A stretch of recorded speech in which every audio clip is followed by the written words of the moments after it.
dog.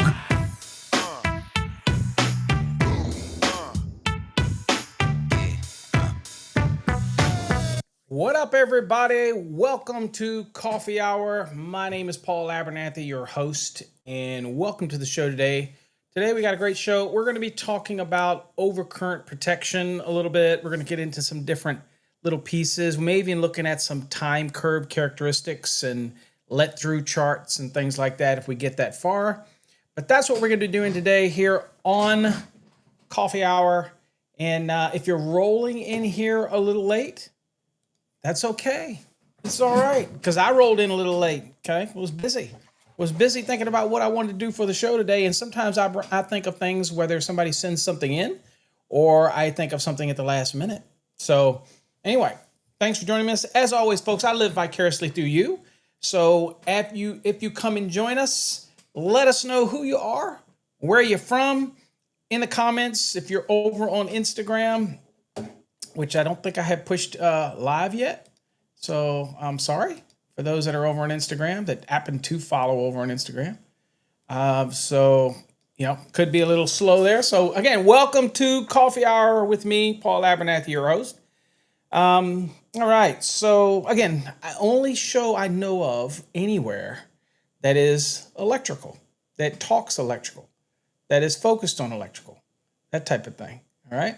Okay. So that's what we're going to do.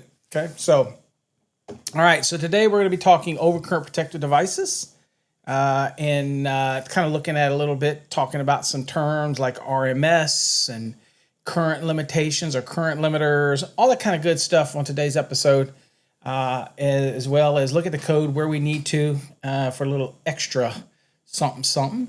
As always, if you have detailed questions that you want a lesson, we're not going to bogard our show to go down rabbit holes. So what you do is you go to use the resources that I give you. PaulAbernathy.com is where you submit questions and get detailed responses. So again, utilize PaulAbernathy.com. Of course, we have mobile apps, free mobile apps that you can download from our website. So make sure that you do that as well, because you can ask questions there. And so again, it's all about the easiest way to get things submitted and get your questions answered and that type of thing. But we have to be courteous of everybody and everybody's time when we do these shows. So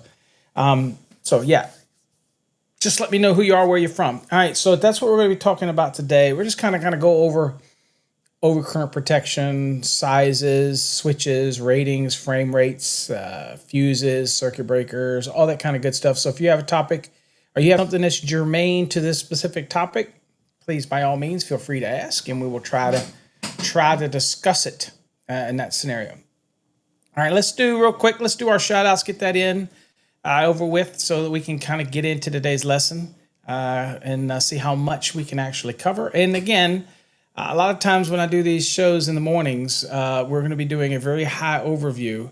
But of course, if you have any question that is germane, then feel free to ask. We can go into deeper things, but we really want to give you basic knowledge. And again, deeper understanding of these type of things are stuff that we cover in our Fast Tracks programs. Okay. And all those type of scenarios. So, all right. So let's see what do we got here. We've got Adam. Good morning. I am good. My friend, again, woke up. She knew who I was. It's all good. Got almost a full cup of coffee. See how long that lasts. Let's see. What's up, Marlon? Thanks for joining us. Glad to have you here. SB's in the house. Good morning. Glad to have you here. Jonathan's in the house. Good morning. Glad to have you here, Jonathan, joining us for live coffee hour. People say, is this live? It is live. I don't know of any other electrical program out there. A lot of people do videos. A lot of people edit the videos. A lot of people look good on social media. At the end of the day, we've been doing this for long. And I've been online since all the way back in the early 90s, mid 90s, I guess. I can't remember the total first date that we started uploading these things to AOL repository. But I've been teaching people a long time. So it's not like we just started a channel, that type of thing. So let's see here. People say, Paul, you're new to the internet. You're new to social media. I don't think so. It's just, not as popular as some of the things that people like to follow. But, hey, It's all good. What's up, Santana? Nebraska, good morning. Glad to have you here. What's up, Michael? Glad to have you here. Good morning. Welcome, as always. What's up, John? Hashtag win. Welcome, John. Glad to have you here. What's up, Jay? Welcome to the house of goodness, all code and all things electrical. Glad to have you here. Rob, melting toast. Good morning. And he's just shouting out to all you code nerds out there as well that join us here this morning. Let's see here. Good morning, Brandon. Glad to have you here. Let's see here. What we got here? Nice background. Yes, I'm out in the woods today. Just kind of chilling out in the woods. Nice little animated, or not animated. This one doesn't move. I have one that the lamps actually move around and swing, but it's very distracting. What's up, Manny? Glad to have you here. Look at that dog. I got something for that, Manny. There you go. Whoa, whoa, whoa. Big dog. What's up, Alex? Glad to have you here, Alex, joining us over on the YouTube channel. Again, the show's available on all your favorite platforms except for TikTok. We don't stream live on TikTok. They have a problem with how that works for them. What's up? Oh, 5 a.m. Well, I better make it worth your while then if you're up at 5 a.m. What's up, Greg? Glad to have you here. Let's see here. What do you got going on? Day two, Paul. Good morning. Glad to have you here. Removing and installing a sign and electrical at the mall. There you go. Busy. Paul is busy at it. Good morning, Val. Glad to have you here. Dan, good morning. Glad to have you here, Dan. Rob is in the house. I see Edward in there. Ellis, I see you in there, Edward, doing the hashtag win. Prefers to get in on the drawing than to say, what's up, peeps? I get it. It's all good, brother. Everybody's up in the house. Okay. All right, so let's kind of talk about it today. So let me give you let's kind of go look at our overview or objectives that we're going to have, hopefully, for this lesson, and whether we get it all in or not. But let's kind of go look at the objectives that we're going to have for today. All right, we're going to identify different classes and ratings of fuses and circuit breakers. What's up, Haas? Glad to have you here down the road, right here in Richmond, Virginia. We're going to talk about the operation of fuses and circuit breakers. Again, should be a no-brainer, but it's always a good reminder. We're going to talk about interruptive ratings. What's up, John? Glad to have you here. Short circuit currents, okay. We're going to talk about the amount of current and the time, and it's all relative, those type of things. We'll look at all that. We'll look at the different NEC requirements. Again, very high view of the NEC requirements for these overcurrent protected devices, readily accessible, all those kind of good stuff. And we'll again, if we got some time, we'll look at some time curves. Again, I often tell this, it's very popular online for some people to do videos from Schneider and Square D, same company, Eaton and all those, to show the trip curves and how they overlap, and really great for latching, unlatching, all this kind of stuff. Really good for understanding these curves if you're an engineer. It's also important to understand the curves and how you do all this if you're doing selective coordination, whereas you want to make sure that if there's a fault, it clears the circuit closer to where the fault is rather than clear some kind of panel that's further upstream or breaker that's upstream, and then it takes everything off. We don't want it to take everything offline. If there's a fault, we want it to happen closer, the closest you can to the overcurrent device to where the fault takes place. That, in a nutshell, is selective coordination. So we have other requirements for selective coordination, whether we're working in some types of healthcare facilities, things like that. So you might have selective coordination. So you need to kind of understand how these trip curves work. But here's the real good news today for electricians. And I'm a realist, not going to be on an exam, so don't worry about exam prep. Realists today, I tell electricians, it's great to have this knowledge and I want to teach you the code. But we also have to remember there are certain things that you don't have to consume your brain with. And I'm a realist. I tell people, today, I don't need to understand fully the trip time curve characteristics and things like that, because all I've got to do is make sure that the manufacturer that's supplying me the equipment, whether it's, again, Square D, Schneider, or Eaton, or Siemens, or whoever. What's up, Red Dog? Whoa, whoa, whoa, whoa. Big dog. I need to make sure that they know that selective coordination is required. So when I order that equipment, I make sure that they understand if that's a requirement for selective coordination, that they understand it, because that's the equipment they're going to supply to me. So again, I don't want you in the field to overthink these things. Again, I can sound really smart and talk about these curves and characteristics and peak lit through and all this stuff. And then for 90% of the people, it's just going to go right over their head because you don't use it in the field. You're like, well, I just want the knowledge. Well, the bad thing about some of those things is you will forget it. Okay. So I like to focus on the codes that you can look up. Trip curves and all that kind of stuff, you're not going to look up. If you're a design professional, that's one thing. You need to understand these, and the manufacturers can help you.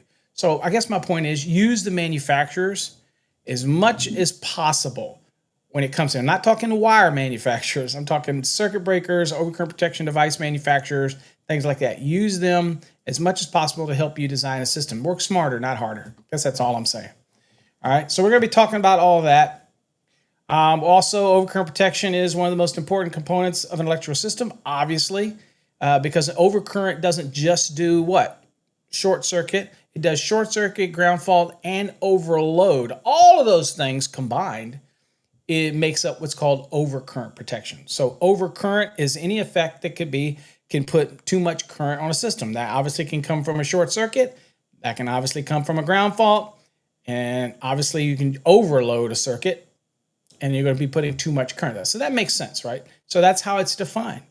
It says the overcurrent device opens, let's see. Yusul said, what did Yusul said? Yusul says, I am the fourth father I never met. Well, we probably would get along a lot better than my own son, because it was zero relationship. Don't expect a call from him saying Happy Father's Day. No, it might be a pipe bomb or something.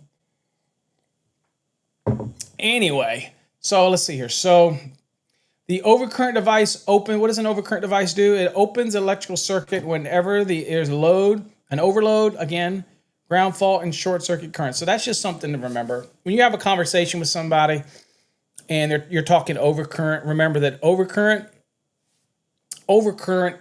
encompasses more than just what you think about. It's overcurrent, which can happen, again, short circuit, ground fault, and overload. There's two types of protected devices commonly used, fuses and circuit breakers. Circuit breakers used a lot more today than fuses, although back in the day, fuses were the way to go. They're much more reliable at that point when it comes to early development, because it simply is a piece of metal in there that gets burned away and it just goes off. But circuit breakers have become very sophisticated, and it's become the predominant method of overcurrent protection. Of course, we have some that are set. There's a certain value, obviously stamped on it, and then you have some that are adjustable, things like that. Okay. So NEC table 240.6a lists the standard ampere ratings for fuses and non-adjustable circuit breakers. So most of those circuit breakers that you're going to have in your panels in the houses, stuff that you deal with, right, are going to be just a non-adjustable. It's a 20 amp, it's a 15 amp, it's a 30 amp. You can buy non-standard type of circuit breakers. You got standard and 240.6a, and then don't lose sight that you can use non-standard. Now, when the code is going to reference things like 240.4b, where we can go to the next standard size, then that's when you go to 240.6a, because you can always go to the next non-standard size that may be less. In other words, if it's 22 amps and the next standard size was 30, could I put a non-standard 25 amp on that? Absolutely, I could. You get what I'm saying? But the code would allow me to go to the 30 if it was the next standard size over whatever the amp rating is, or whatever the amps are that we need. So again, you do have standard breakers. They do make non-standard, okay? But we use the standard table in 240.6a in your code book in order to determine the standard size of the devices, okay? And non-adjustable type circuit breaker. Does that make sense? Hopefully. All right. And in 240.4b, okay, we'll look at that. It says we'll find that if amp passive conductor does not match a standard, I kind of just told you this. standard ampere rating of a fuse breaker, it is acceptable to use the next standard rating of 800 amps or less. But remember, nothing precludes me from using a non-standard, okay? So again, like I said, if it was 22 amps and there wasn't a 25 that was standard, I'm just using theories here, I'm just talking to you, then I could go up, if the next standard size was a 30, I could go to a 30 and the conductor would still be considered protected, even if it was sized at 22 amps, right? Or I could choose to go to a 25, which is non-standard. It's just not in the table. So I could go to the 30 and not have to go to the non-standard 25. That's kind of how it works, okay? Most of us just go to the standard size and it's considered fine. You always have to make sure that your conductor, though, can handle the load. So got to do a load count. If you don't understand any of that, make sure you watch my derating demystified video, and that explains neck sizing and ampacity and conductors and limitations at 110.14c at each end of the termination, as well as the wire and all that kind of stuff. Where do you get that video? Well, you're going to get that video, folks, by going to where? You're going to go right here, Fast Tracks Tube, and get a subscription. Fast Tracks Tube, best 99 bucks you'll ever spend, or you could win one here for free if you hang in to the end when we do the drawing, that type of thing. All right. Okay, Lynn, it says when protecting conductors with an overcurrent protection is greater than 800 amps, the overcurrent protection must not be greater than the conductor's ampacity. People forget this. So up to 800 amps, if we meet all the conditions, we can use the next size up rule, right? Next standard size, but we can't exceed 800. That means I could have a conductor that actually has an ampacity rating less than 800, terminate on an 800 amp overcurrent device, as long as my calculated load doesn't exceed whatever the ampacity is of the conductor, right? Well, when it comes to over 800 amps, we have to make sure that the overcurrent protected device is not greater than the ampacity of the conductors. Now, can the overcurrent device be less than the ampacity of the conductors? Absolutely it can. If I'm running parallel sets and it's 1200 amps, but I want to use a 1000 amp rated device on it, can I do that? Absolutely you can. Now, you have to understand the calculated load. I mean, it's not going to do you any good if you have over 1,000 amps of load and you're putting it on a 1,000 amp breaker. That's going to be a problem. But the concept of how you do this is okay, that type of thing. Everything, folks, in life, when it comes to talking about overcurrent protection and all that, it's so important that you know how to calculate the ampacity of a conductor. If you're in the field and you're an apprentice, or you're learning this stuff, or you're even maybe seasoned veteran, if you still have those concepts of ampacities that are bouncing around in your head and you're afraid to ask somebody, do me a favor, please ask. Because at the end of the day, we want to make sure that you understand ampacities and protection and all that kind of other good stuff that's associated with a conductor and how you're protecting that conductor and what an overcurrent device, okay? So, SB says, in a switchgear, would the relays be the primary overcurrent and the fuses be the secondary? Is the relay ever considered an overcurrent protection? I don't think a relay by definition wouldn't be an overcurrent protected device by definition. As far as the protection, your primary overcurrent protected device is going to be the main primary, the one that you hit, the one that protects everything downstream. That's a primary overcurrent protected device. I don't think we use the term primary and secondary. It's transformers we would, but I don't think that we use that term when it comes to overcurrent protection. You have your overcurrent protection, but we have what's called secondary overcurrent protection. So it's like overcurrent protection, and then downstream we can have secondary, like a piece of equipment that has individual fuses in it, but that's not the circuit that's supplying it. That would be the upstream. That would be what you hit first. Okay, if there's no overcurrent protection ahead of it, then that is your main overcurrent protection. Then everything downstream of it would typically be secondary, and that can branch off into the different legs where they can have their own separate overcurrent protection. But if you have something ahead of all that, then that is your primary overcurrent protection. And of course, nothing says that you can't have secondary protection downstream. And usually that secondary protection is very specific to the circuit that it's coming. So a lot of this gear, you may have a main breaker, right, that protects it, feeds a bus, right? And then underneath it, you may have internal branches off of that or taps within the equipment or within the switchgear, which may drop it down to a lower rating, okay? So you have your overcurrent protection for the gear, and then you have the different separate feeder type of overcurrent protection because it's on the secondary side. Okay, but it's built into the equipment. But it's going to have its own. So that would be specific overcurrent protection for the circuit that it's supplying. So you might have an overall, right? You might have an overall, and then it may come over and it may branch down into other circuits that go off of that. And they're going to have their own overcurrent protection because typically they are going to carry less current than you would be with the overall, that type of thing. So that's kind of how it's broken down in a switch gear, that type of thing. Okay. All right. Good morning, Angel. I see you in here. Rob, I see you here. Anselmo, I see you in here. Joseph, I see you in here from New Jersey. Poppy's in the house. So got all you in here. All right. Let's get back to this. Let's get into some lessons here. Okay. Now let's talk about. Let's start out with the disconnecting switches. Fused switches. Okay. So switches, disconnect switches that also have integral fusing are available in a ratings of 30, 60, 100. What's up, Chad? Glad to have you here. 200, 400, 600, 800, 1200, 16, 2000, 25, 3000, 5000, and 6000 amps. Okay. In both 250 volt rated and 600 volt rated. Okay. For most of these applications, you're probably just going to go straight 600 amp volt rated, but they do have some that are rated 250 volt ratings. What's up, Angel? Good morning. I am doing good, my friend. I cannot complain. So when it comes to this, I don't worry about this rating here for the 600 volts.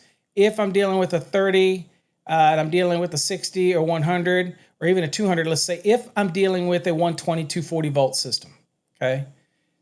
Now, once I start dealing with 277s, 480s, and whatnot, as you get further up into these frame rates or these fuse sizes, then you start worrying a little more. I mean, obviously, you're going to have to be aware of the ratings that you're dealing with when it comes to voltage. Okay, so and good news is, really, to be honest with you, this is pretty much taken care of by the manufacturer. You go shopping for a 1200 amp. Then it's not going to be limited to 250 volts. Okay, I'm just saying. It's typically already taken care of by the manufacturer. Just good information to know, in the ratings. So they are available at 250 volts and 600 volts. Typically, the ampere ratings is going to dictate what the voltage rating is going to be for that. Switches may have labels that indicate their intended application. So you could have a switch that is specific for use in a specific application. Means it has a label, it has a specific intended use. Good example is you may have a switch that is rated for 3-phase, but it is not rated for single phase. And you may immediately think, well, if it's good for 3-phase, volts are volts, amps are amps, why can't I use it for single phase? It's not going to work that way. You need to make sure, and most of these disconnect switches are going to be marked and tell you whether it's good for single phase or 3-phase or both. But they do make, obviously, equipment that's good for single phase. And we don't want you to modify it or do something and try to use it because that's all you have available for a 3-phase application. Okay, so it's going to indicate its intended application. And all I can say, obviously, as an electrician, you follow exactly what the intended instructions are or the application for that piece of equipment. Again, you can reach out to the manufacturers. Don't be afraid. I mean, I get calls every day with people asking questions about wire and cable, MC cable applications. And we still have on the social media, by the way, shout out to whoever put that out on social media. We still have people on social media that are putting videos and challenging people about using anti-short bushings in MC cable. I mean, you do you, boo.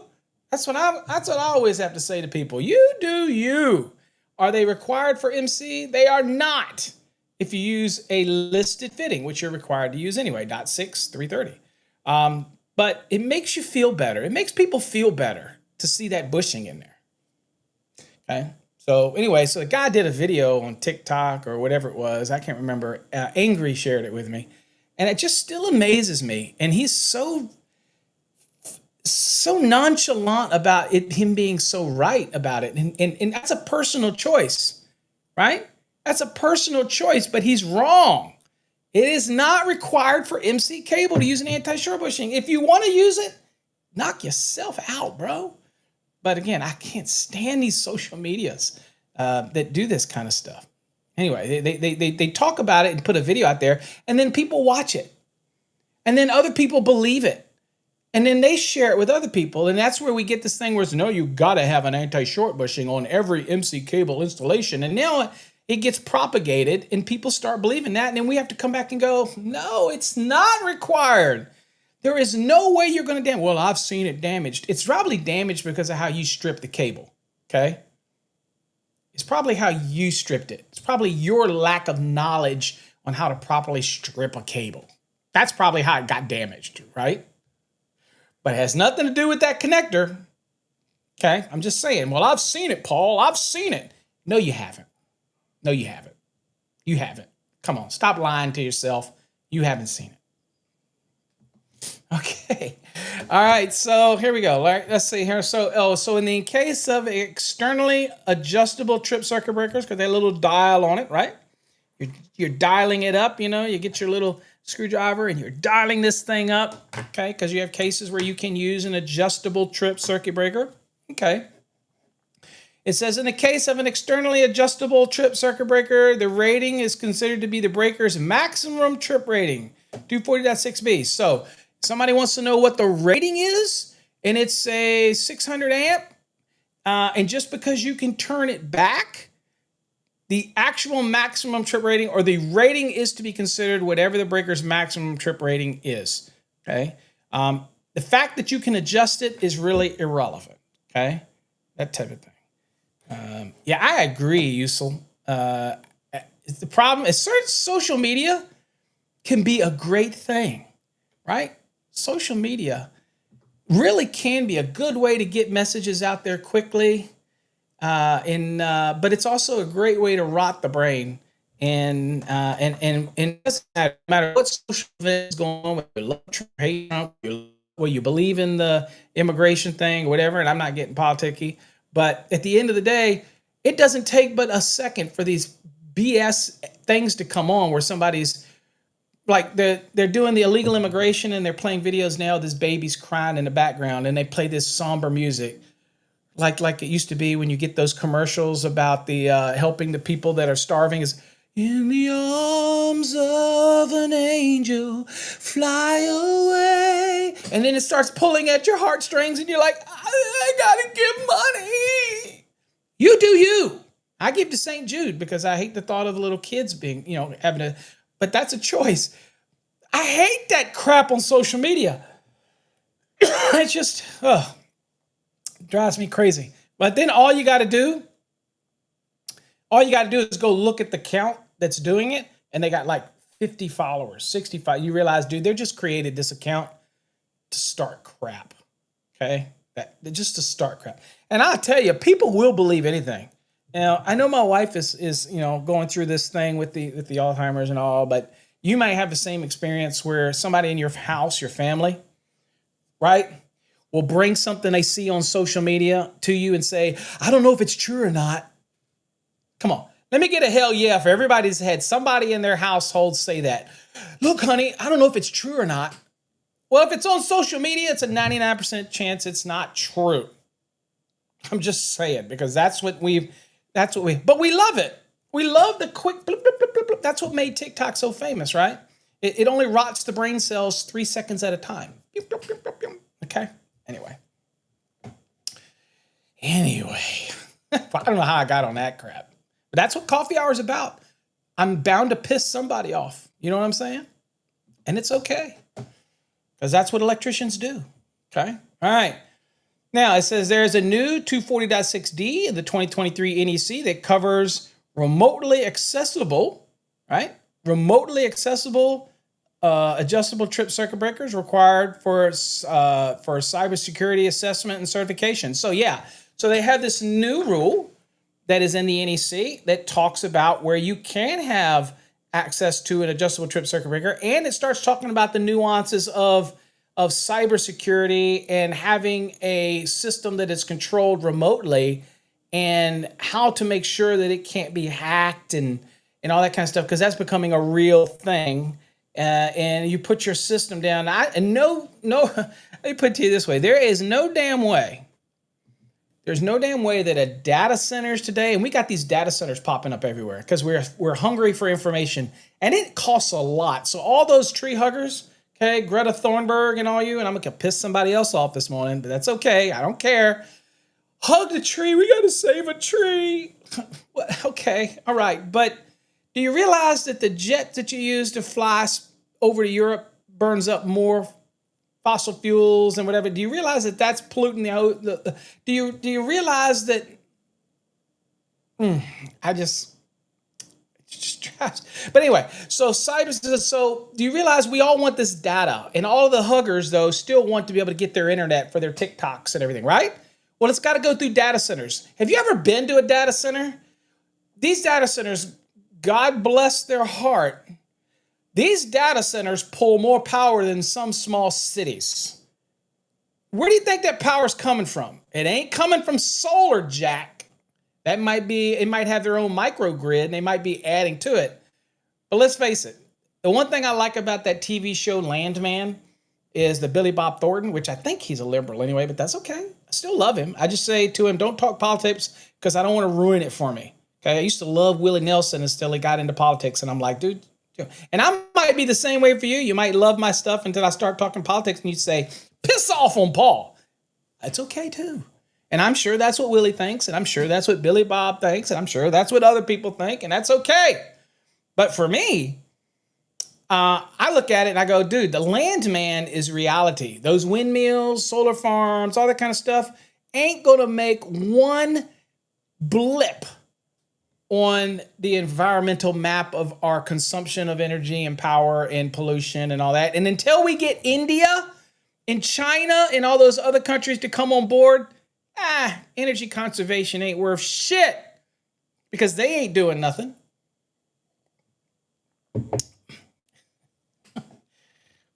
Okay. I ain't even taught a damn lesson yet today, and then here we go. Yeah, data centers, 25,000 homes, okay?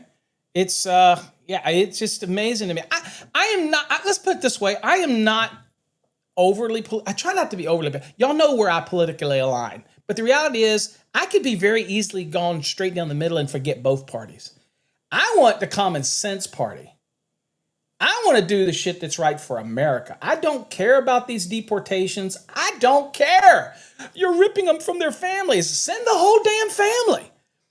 You know, unfortunately, the kids have to suffer, but at the end of the day, let's understand it. They're kids. These are decisions that are made by the parents. And if a parent decides to come here illegally, when we take a father and rip them from their family because they committed some stupid ass crime that they probably shouldn't commit in the first place, right? And they put the father in jail. Are they not ripping them from the family? I mean, come on, send the whole damn family back. Now, do I believe in a melting pot? Absolutely. Do I believe we should let everybody come to America? Yep. Legally.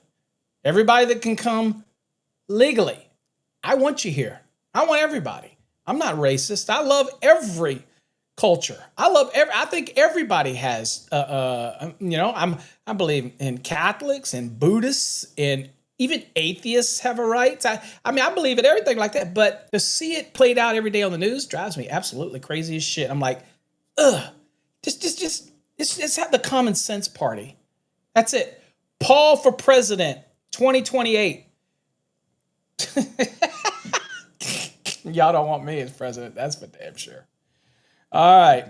Okay. So disconnecting means it says, okay, the occupants of the various businesses in a commercial building must have access to the overcurrent devices for each occupant's brand circuit. So this is commonly seen on exams when it talks about if you have a multi-occupancy building, every tenant that has something in that building, whether it's, separate units, they must have access to their overcurrent protected devices, right?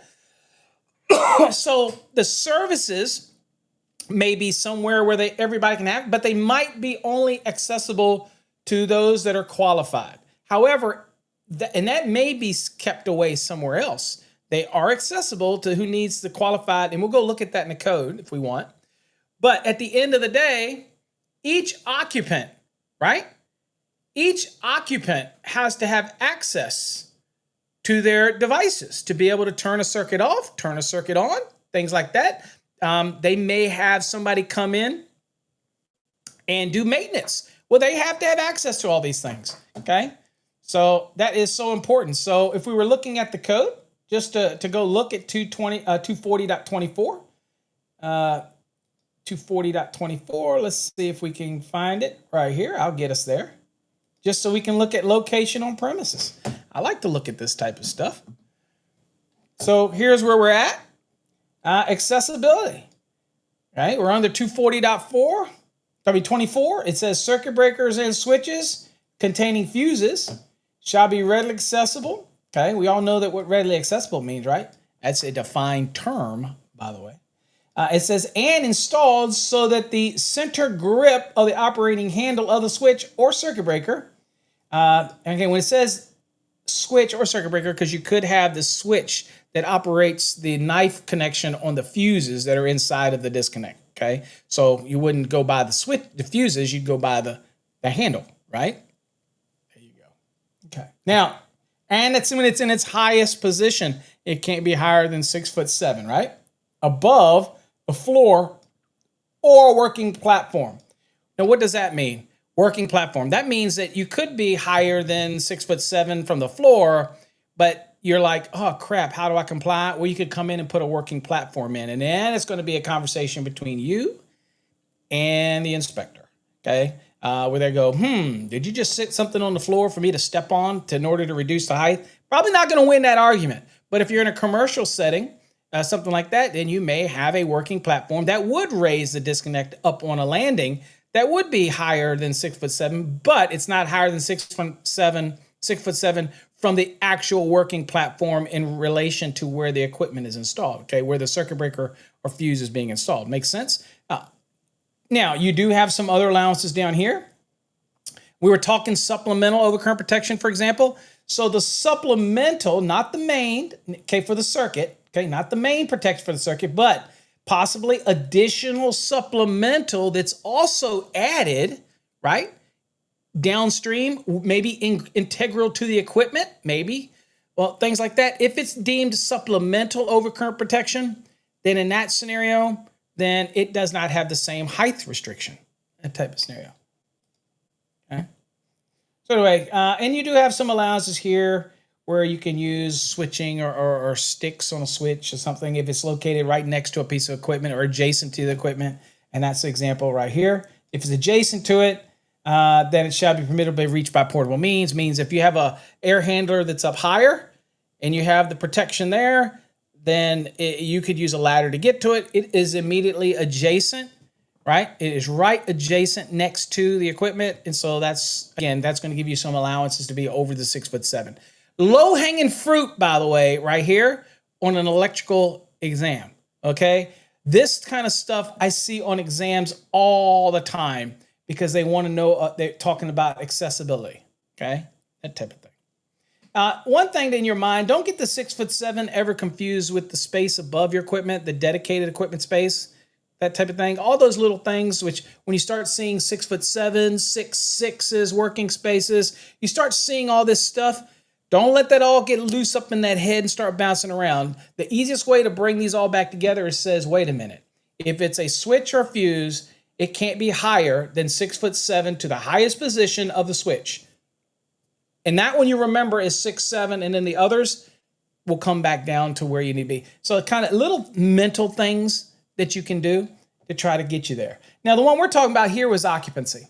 So again, each occupant, it says each occupant shall have ready access to all overcurrent devices protecting the conductors supplying that occupancy unless otherwise permitted in 240.24b1 and b2.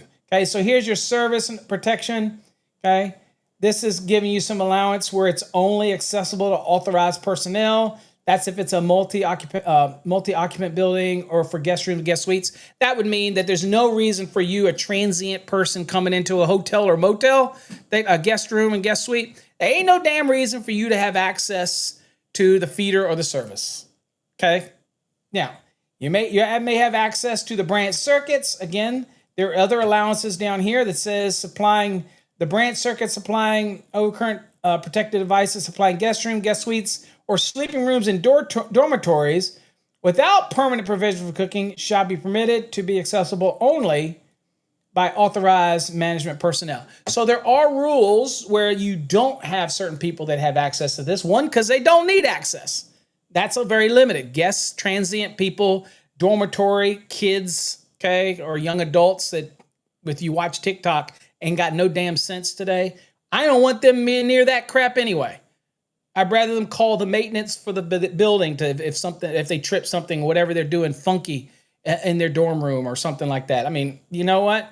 If we're going to start not letting people put receptacles below a countertop in an island because we're worried about pulling stuff off the counter, then maybe we start designing dormitories so that these college students can't do some stupid shit. Because if you watch social media, we might as well wrap everything in bubble wrap because they're about as stupid as shit. I ain't lying. I watched some of these videos and I'm like, I didn't do that crap when I was in school. I don't understand it. I'm just saying. I'm being real with you folks this morning. I'm just telling you. All right, now, additional major concerns related to the location of overcurrent devices include that they are not permitted to, one, be exposed to physical damage. Obviously, you aren't going to put a disconnect switch in a location where it's going to be beat to death, right? I use a funny analogy when it comes to like SE cable running down the side of your driveway. If your driveway runs beside your house, I'm like, I'll argue that SE cable is not subject to physical damage when I'm driving. But if my wife is driving, that cable is 100% subject to physical damage because I've seen how she drives. All right. So I'm just saying. All right. Now, it also says be exposed to physical damage, be installed in the vicinity. Okay. So we're talking overcurrent devices here. Vicinity of easily ignitable materials, be installed in closed closets, can install, okay, overcurrent protected devices in closed closet, okay, be installed in bathrooms, okay. Now you can have supplemental in the bathroom, means it's not your main device that's up at your panel or something. So it may be integral to the piece of equipment that's in a bathroom. That's different, okay. But again, it generally not, overcurrent protected devices that are not supplemental, or supplementary. Shower facilities, that's a no-brainer. Locker rooms with showers, what's the point? That's a common sense thing, okay? Or be installed over steps of any stairway. Absolutely. So we're not going to be putting any of these, devices in enclosures or whatever, and we're not going to mount these damn things over steps.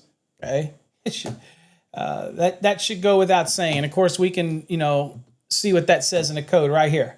So again, we're still under, by the way. Okay, we're still under 240. So we're talking purely overcurrent devices. We're not talking like, well, the panel board. Panel board's nothing but the guts that the overcurrent devices mount onto. Okay, let's get that straight. Panel board, reference to panel boards, ain't nothing but the guts. That's not the whole enclosure. That's either a load center, or that's a remote distribution panel, or a distribution panel, or service equipment, or a feeder panel. Okay, that's what that is. Panel boards are the guts that go in this equipment, okay, in these cabinets, right? That's what that is. The circuit breaker or overcurrent device mounts onto the panel board, which is part of the guts that go in the cabinet, right, or enclosure. That was golden right there. That you should take that to the bank. All right. So anyway, we're talking about, okay, so here's where it says not exposed to physical damage. Okay. And then down here is not in vicinity of easily ignitable material. Okay. Now you notice something here. I will point this out. It says such as closed closet. I think so many people today see the words such as in the NEC and they go, well, such as means that this only applies to closed closet. No, this is not true. Overcurrent protected devices are not to be located in the vicinity of any easily ignitable material. That is something you're going to have to work out with your AHJ. What is considered easily ignitable material? And maybe it's not a closed closet. Maybe it's a utility closet. And you're like, hey, the engineer says I can put it in a utility closet. That's fine. What else is in that damn utility closet? If it is considered by the AHJ and lack of common sense, if there's easily ignitable material in there, then that overcurrent protected device mounted in a panel board in a cabinet in that location, not going to be good. Maybe it's just a disconnect switch. Maybe it's just a cutoff switch with fuses in it or whatnot. It's still overcurrent protection. It can't be where it's in the vicinity of easily ignitable material. Okay, well, we'll let y'all argue what easily ignitable material is, that type of thing.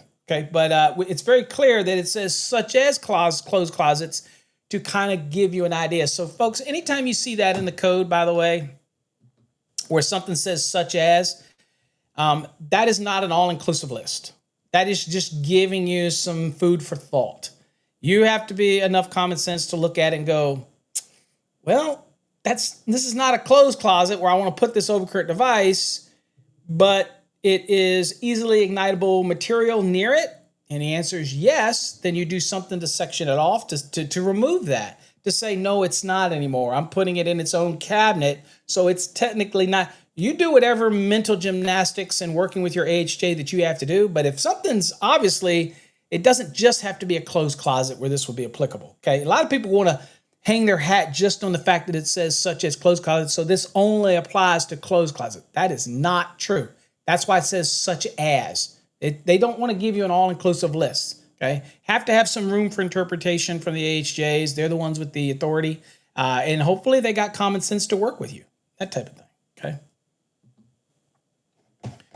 And I don't know if Instagram is going. It looks like it's stalled up again. I am probably going to stop streaming to Instagram, folks. I'm making a decision. I'm going to make an executive call. I'm going to stop streaming to Instagram. Because it just looks like it doesn't work. It doesn't integrate well with this morning. And I really don't have that many people that watch me over on Instagram anyway. So shout out to Instagram. Last episode on Instagram. Okay. Just going to get rid of it. That's how I roll. I don't like it. It's not working. It looks like it's stalled up. Y'all may be seeing it, but from my end, it looks stalled. I'm just cutting it off. We don't need it. Okay. And let's see, hold on, we got to go back here. All right, so there you go. So now here's this one right here. Look, not located in bathrooms, right? So it says overcurrent protective devices. And notice it says other than supplementary. Remember I've been saying this? So it says other than supplementary, which may be integral to a piece of equipment that is in that bathroom, okay? Another thing to notice that this doesn't say commercial. This doesn't say, no, service equipment. Can't be, right? But we're sitting there going, this says not located in bathrooms, period. So, oh, by the way, I'm in the 2023 edition of the NEC. So if you're following along and you're in the 2020 or whatnot, this is the new, okay? Now, yeah, Instagram is weird anyway, and they don't play nice with these other platforms that we're allowed to stream on. So yeah, we're just going to get rid of that crap. There's only one thing I follow on Instagram is that sandwich cutie, girl. Dude, I'm a guy. She is adorable. I watch her on everything. I'm like, damn, if I was 30 years younger or maybe 40, I could go to jail. So maybe 50 years younger. I don't know. She looks awful damn young. So I feel bad even when she pops up. I'm like, oh, she could be my daughter. Never mind. But I look for a second. I'm just saying, I look for a second.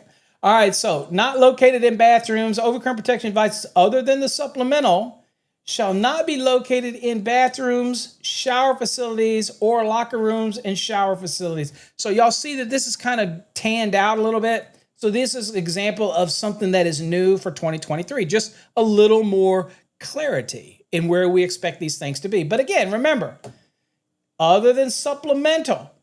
So again, one of the big arguments somebody could say is if I have overcurrent protection upstream, that any overcurrent protection downstream is supplementary overcurrent protection. Okay, that's what a lot of people will argue, that scenario. And okay, next is not located over steps. It says overcurrent protection devices shall not be located over steps of a stairway.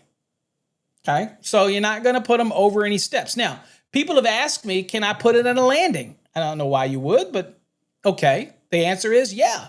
As long as on that landing, you have the working clearance, you have everything that you need to meet 110.26, guess what? As long as you've got that area, okay, and you've definitely got your depth because you don't want it to anything like a stairs and you get pulled away because you touch it and you go, you pull back and you fall backwards down steps. We don't want that to happen. So you got to make sure that you have all of the normal clearances that you would need to have. But can you have it on a landing? Sure. Can you have it over stairways? No, you cannot. Okay. And just so we cover our craps and giggles, we want to go look at, let's see here. Let's go look at, I know somebody will ask. Let's see here. Hold on here. All right, there we go. Let's see here. I know somebody will go here. So overcurrent protection. Okay, supplementary. Somebody's going to ask, so I figure we'll go look at it. So what is supplementary overcurrent protection? It says a device intended to provide limited overcurrent protection for specific applications and utilization equipment such as luminaires and appliances. This limited protection is in addition to the protection provided in the required branch circuit by the branch circuit overcurrent protection rules. So whatever is up at the panel, that's the protection. Going out to the piece of equipment or whatnot, typically supplemental, okay? The definition of supplementary overcurrent protection device makes two important distinctions between overcurrent protection devices. First, the use of a supplementary device is specifically limited to the following application, to only a few applications, by the way. It says, second, where it is used, the supplementary device must be in addition to the protection by the more robust branch circuit overcurrent protection, which would be up at the source location, okay? It says the device used to provide overcurrent protection are different. The differences are found in the product standards UL 489, which is a molded case circuit breaker, molded case switches, and molded case enclosures. And of course, there's a separate UL standard 1077, which is for supplementary protectors for use in electrical equipment. Two different hierarchies of protection. Much more robust when you get up to the requirements of 489 for those molded case circuit breakers, and different standard when it is integral or part of a utilization equipment or a specific appliance, that type of thing, or even a luminaire that may have integral supplementary protection, okay? So it's important when people want to argue service in a feeder panel, we go, no, it doesn't necessarily meet that supplementary protection requirement, so they want to argue that bathroom thing. That, you get what I'm saying? Okay, so kind of interesting how that all works. All right, so anyway, let's get back to the lesson. All right. 240.24a says also requires that the center of the grip, okay, we saw this, the center grip of the disconnecting handle be at the highest position, at its highest position. Of course, if they're horizontal, then again, it doesn't matter, right? Because it's not going anywhere, it's horizontal. If it's a vertical, then it is on in the up position, right? Code requires. So it's on in the up position, so it's up. So that highest center point on that handle cannot be more than 6'7". Now, one of the funny things about this requirement for this switches is that I've had people say, well, what if I put a panel in and I put the panel in upside down, so you're coming in from the bottom and the main breaker's at the bottom? It doesn't matter as long as the panel is a line load panel, means it doesn't matter. It tells you that you can use it either way. Flip it around if you want.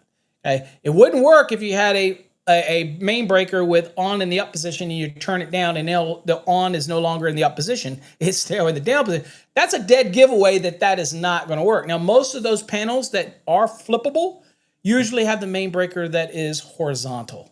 So it doesn't affect it either way. And then usually stamped in it, it'll say line load. And you'll say line, and it'll have a slash, and it'll say load, and that means on both sides. So it doesn't matter which way you install it, okay? That type of thing. Doesn't make a difference because all of the overcurrent devices will work horizontally. They won't work vertically. And so you don't have an issue of worrying about the on and the up position issue, okay? So again, you'll know it when your panel allows you to mount it either way, that type of thing. But the key thing is I had somebody ask me one time and said, Paul, if I put a panel in, I turn it upside down because it can be, and I put it higher, And all the breakers that are in it at the time of the inspection are not higher than 6'7", but there are spaces on the panel board that would go higher than 6 foot. Can the inspector turn you down? Well, the thing about that is every inspector is different, every jurisdiction is different, but we're supposed to be inspectors, not expectors. So do you have the possibility of violating the code by putting it higher than 6'7" in those open spaces? Yes, you do. Are they there at the time of my inspection? No, they're not, as I'm not going to reject you for having overcurrent devices higher than 6'7" if they're not there. Okay. So again, that is one of those things where your AHJ may have a separate rule, right? They may write a rule. That's the kind of rules that they write that I don't have a problem with these kind of amendments. I have amendments when they do something else to the code to circumvent it.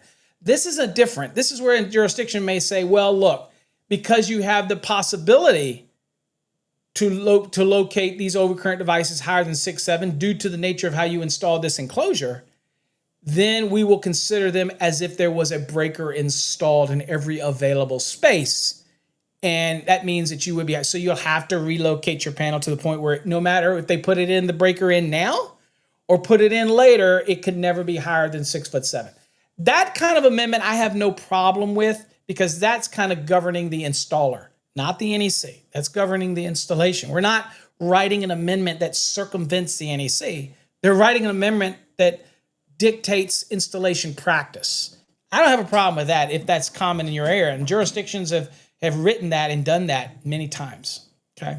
So anyway, now you see how I think on certain things like that. All right. Knowledge check. Let's see how knowledgeable you folks are real quick. It says, capable of being reached quickly for operation, renewal, and inspection without requiring those to whom ready access is requisite to take action, such as to use tools other than keys, to climb over or under, to remove obstacles, or to resort to portable ladders and so forth, is the definition of what? What's this a definition of? Now, first of all, on an exam, if you see something like this, you're not going to get them that says this. They're not going to say, is a definition of. They're probably going to stop right here,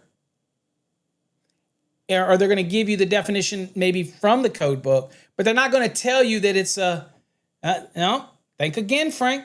Look at the answer. 2 words. See how quickly you could get it wrong on an exam? Because they're probably going to give you that, no fill in the blank. They're probably going to give you what you put, Frank, as one of the answers. That type of thing. But of course, they're probably going to give you the answer and you're going to be able to get it. But remember, there's a difference between accessible and there's a difference between readily accessible. Okay? So when the code says that something has to be accessible, right, then again, the wiring behind a luminaire is accessible, okay, even though it's got the luminaire on it, okay? So there's a distinct difference, right? So in this case, it has to be, and this kind of gives it away when it says whom ready access, okay? No, only 3 words, Van Man. You know, only 2 words here. Only 2 words. Think about it, guys, before you post. It's 2 words, okay? Capable of being reached quickly is a definition of readily accessible. 2 words, right here, 2 spaces, okay? So something that has to be readily accessible, like the overcurrent devices in your panel. I can't put stuff in front of it. I can't have to climb under to get to something, climb over to get to something. I can't put a refrigerator in front of it, right? I can't say that, well, the refrigerator's on wheels, so I can move it. Well, that may make it accessible, but if it's required to be readily accessible, I used to think to people all the time, I used to tell them, it has to be readily accessible so as that your 90-year-old grandmother can get to it, okay? And if they can't, then it's not readily accessible. You get what I'm saying? That's the threshold that I would use. Readily accessible is the worst case scenario. Somebody needs to get to it. They can't be obstructed. Climb over, climb under, and they don't have to use any special tools to do it.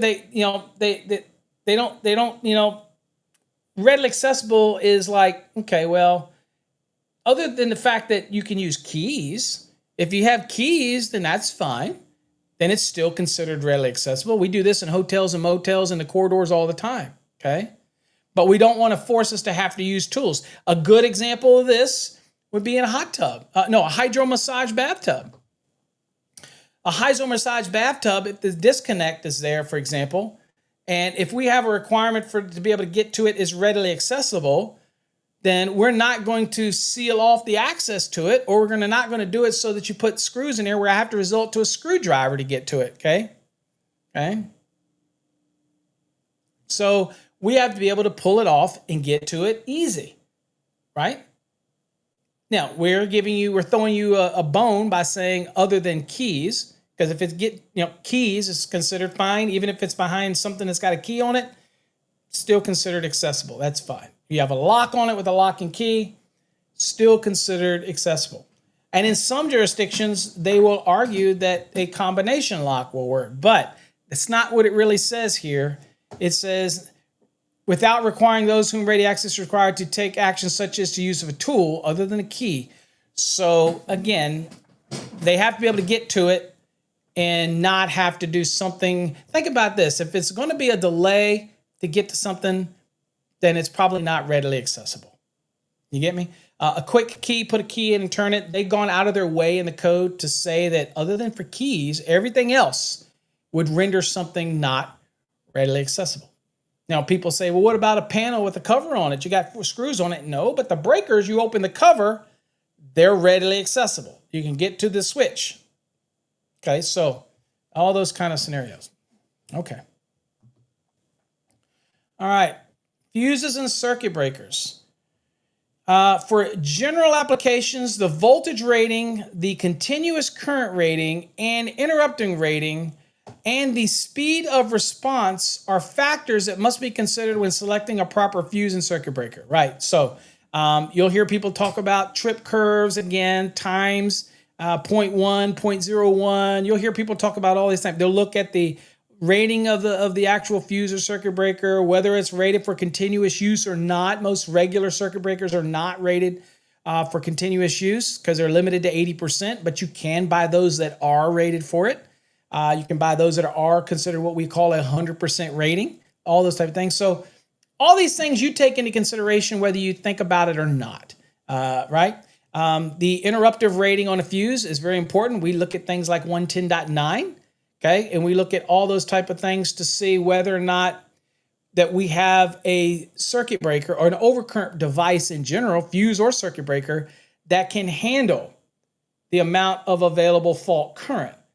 Whether we have something that is rated for the available fault current. All these type of things, we start to look at all those things in our design, right? Yeah, most of the manufacturers take care of that for you, or at least most of that, right? But you do have to be careful because you could say, well, look, I'm going to buy a residential panel. And it walks and talks and looks like a regular panel, okay?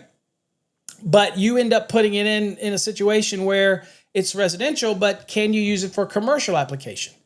Not if it's designed for residential. You would use it in a commercial application. But if it's 12240 volt residential and it's 12240 volt commercial, then it may not have anything that prohibits that. If it's single phase, it's single phase, right? But what you may have to worry about is the rating of the AIC rating that would be on the device. And that is something that is going to be different possibly for a residential piece of equipment than what it would be on a commercial piece of equipment. And it's all going to have to do with what your available fault current is at that moment, at that time in the system, okay? And the code is expanding to require a lot of this available fault current stuff to be taken into consideration, okay? So let's see. Rob says, what about those locks that have that you can use a coin to open? It's not a key. So basically, if it takes some type of tool, if it anything, I consider anything that you have to take to make it open other than a key, a tool. Other than that, it says specifically other than keys, but it doesn't say anything else, okay? So if it takes something, tool is being used very loosely here. then you need to just verify with your AHJ before you just go doing something. Okay, verify. It's just a question, because again, it may seem obvious to you, but the AHJ may look at it differently, and that's what we have an AHJ for. That's the guardians, right?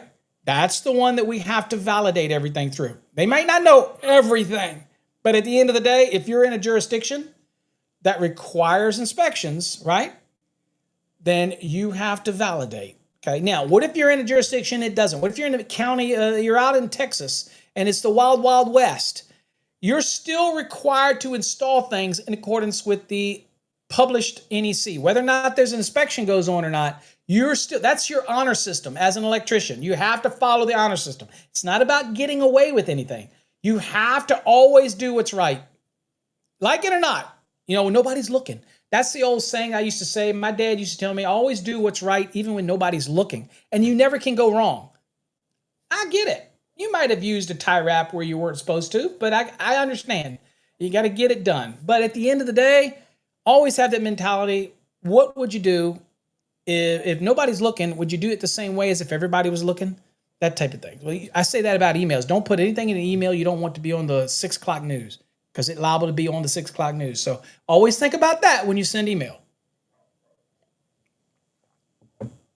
When I send emails at Encore and Prismium, I always think I'm not putting anything in an email that I wouldn't say to my CEO personally.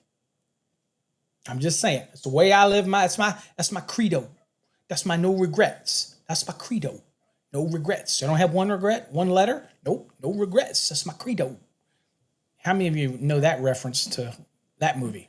Anyway, that's my credo. No regrets. Sure, not even one. Dad. Okay. Anyway.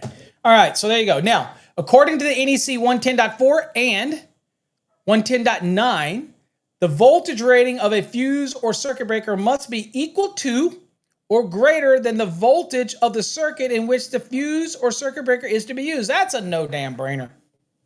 That's a no damn brainer, right? If it's 120 volt rated, then here's where people get screwed up, okay? Check this out. So you have circuit breakers that are straight rated circuit breakers, right? And you have some that are split rated, okay? Like a breaker that's rated 120 to 40 application, it's telling you that when I'm using it, that I can use it 120 means it's one leg can connect to ground, or I can connect it with a 120 volt circuits as well as 240 volt circuits, okay? So if you get a straight breaker, for example, that says that it's good for 240 volts, then it is not to be used in an application where it could be 120 volt to ground. It is straight 240 volt. Okay, so the 120 240s means that it can be 120 to ground, whereas a straight 240, it can't. Okay, so it's important to understand, you just don't go to the truck and grab a circuit breaker. For example, I don't go grab a breaker, let's say, that is straight 240 and use it for a multi-wire branch circuit because it's straight 240. I need to find a breaker that's going to be a 120 240. Okay, if I want to use it and follow the rules of a multi-wire branch, these are little things that, this is why electricians get the big bucks, right? Because we got to, it's the devil is always in the little details, right?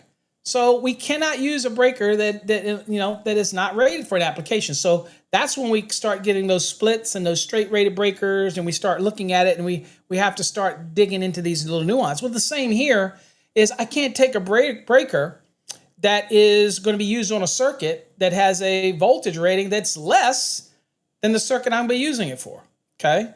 That type of scenario. It's a little different than the straight versus the split rating of a breaker, but we'll probably look at that in a future episode. But I'm just trying to paint a picture here that I cannot use remember earlier, I can't use that 250 volt rated breaker on a 600 volt rated circuit, but I could use a 600 on a 250. Kind of what it's reminding it. But also, we're going to be worrying about the rating as far as of the available fault current that device can handle as well, especially in services and some feeder application. Okay. All right, so the continuous current rating of a protected device is the amperes that the device can continuously carry without interrupting the circuit. Okay, so if it is a current rated breaker, it means it's rated at 100% and it's rated for 20 amps. And guess what? It can carry 20 amp load on it indefinitely. Okay, and it's not going to affect it. Most circuit breakers, molded case circuit breakers, are going to be limited to 80%, which is the reciprocal of 125. That's why when we're sizing a conductor, or we know the actual amps, it's a continuous load. If we know it, then we take it at 125% to size the conductor. But we also use 210.20 to size the overcurrent device at what?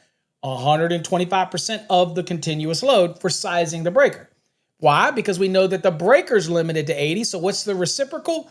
Take the breaker's rating and do that by what? Multiply that by 80%. And that's the maximum continuous load that you can have on that device. Okay? That makes sense? So hopefully you understand the reciprocals and how that all works. All right, here you go. So let's look at an example here. So here's 400 amps. Okay? 400 amp overcurrent device. So this says unless the overcurrent device, that's this, and the equipment that encloses it, okay, for operation at 100% of its rating, continuous loads are limited to not more than 80%. Kind of what I just told you. So here is a 400 amp device right here. This conductor is only rated. This conductor here is a 500 kc mils, good for 380 amps. So the load is 380 amps. Using the next size up rule, because this does not exceed 800 amps, and assuming you follow all of the rules that are in 240.4b, okay? We know y'all are not rule breakers, right? We know that. Well, maybe Thomas is a rule breaker. Just saying, maybe Thomas is a rule breaker. But if we're following the next size up rule and everything applies, then this is an example. But what you'll notice is that this conductor of 500 kc mil copper, always assume copper unless stated otherwise, is only good for a certain amps. So since an overcurrent device doesn't correspond, then it can be terminated on a 400.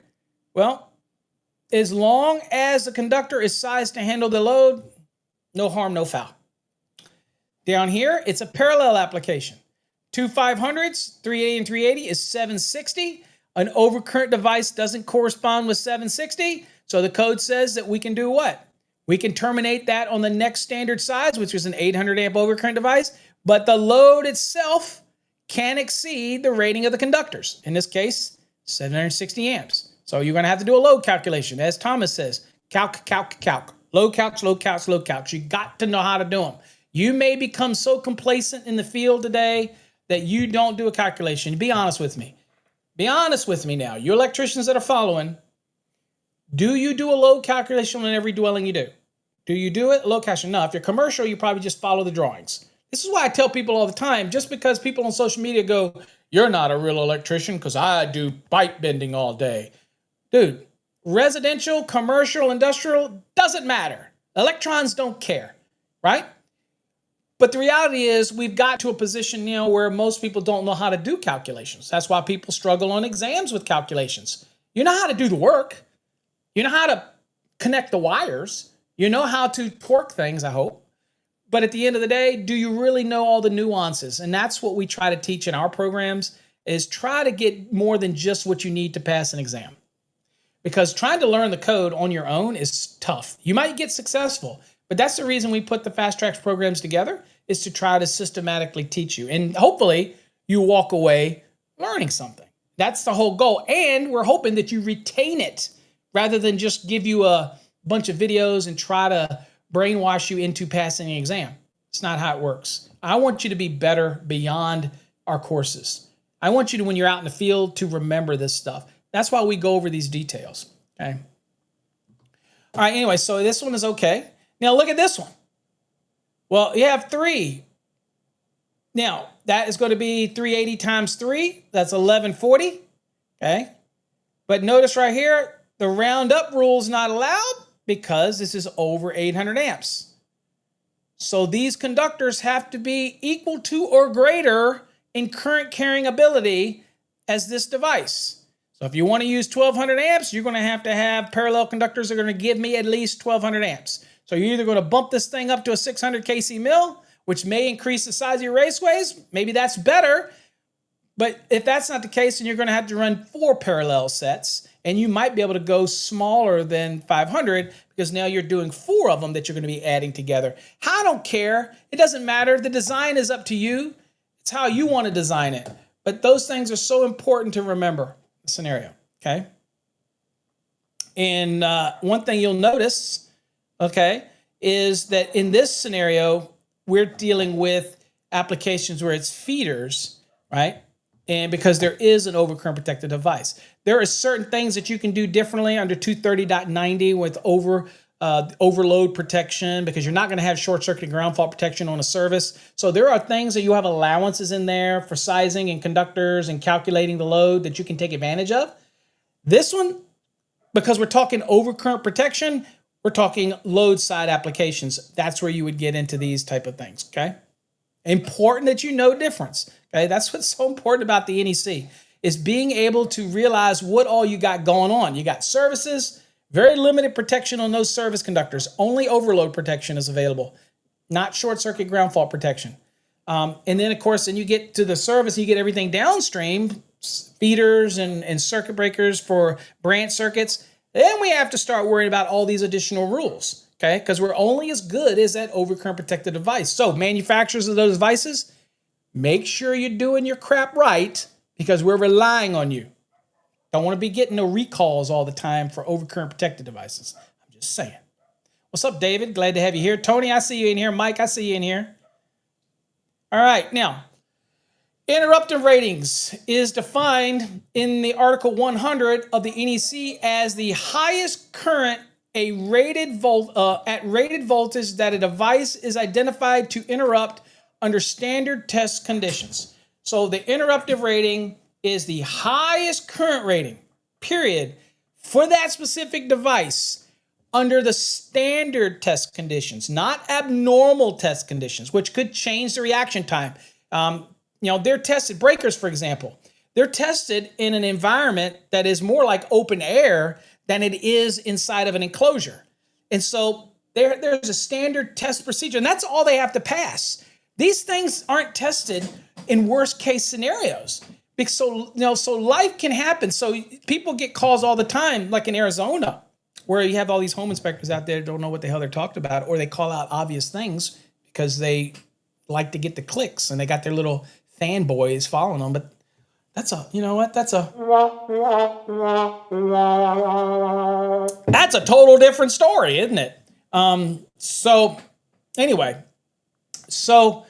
at the end of the day, all of this stuff is tested under standard conditions, like wire and cable.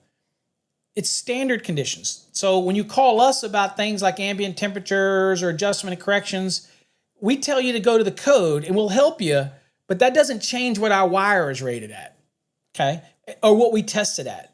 A lot of times people ask me, for example, Paul, they'll say, Paul, your non-metallic sheath cable, okay, NM cable, Romex is trade slang. It says, what about if it's in contact with the thermal foam?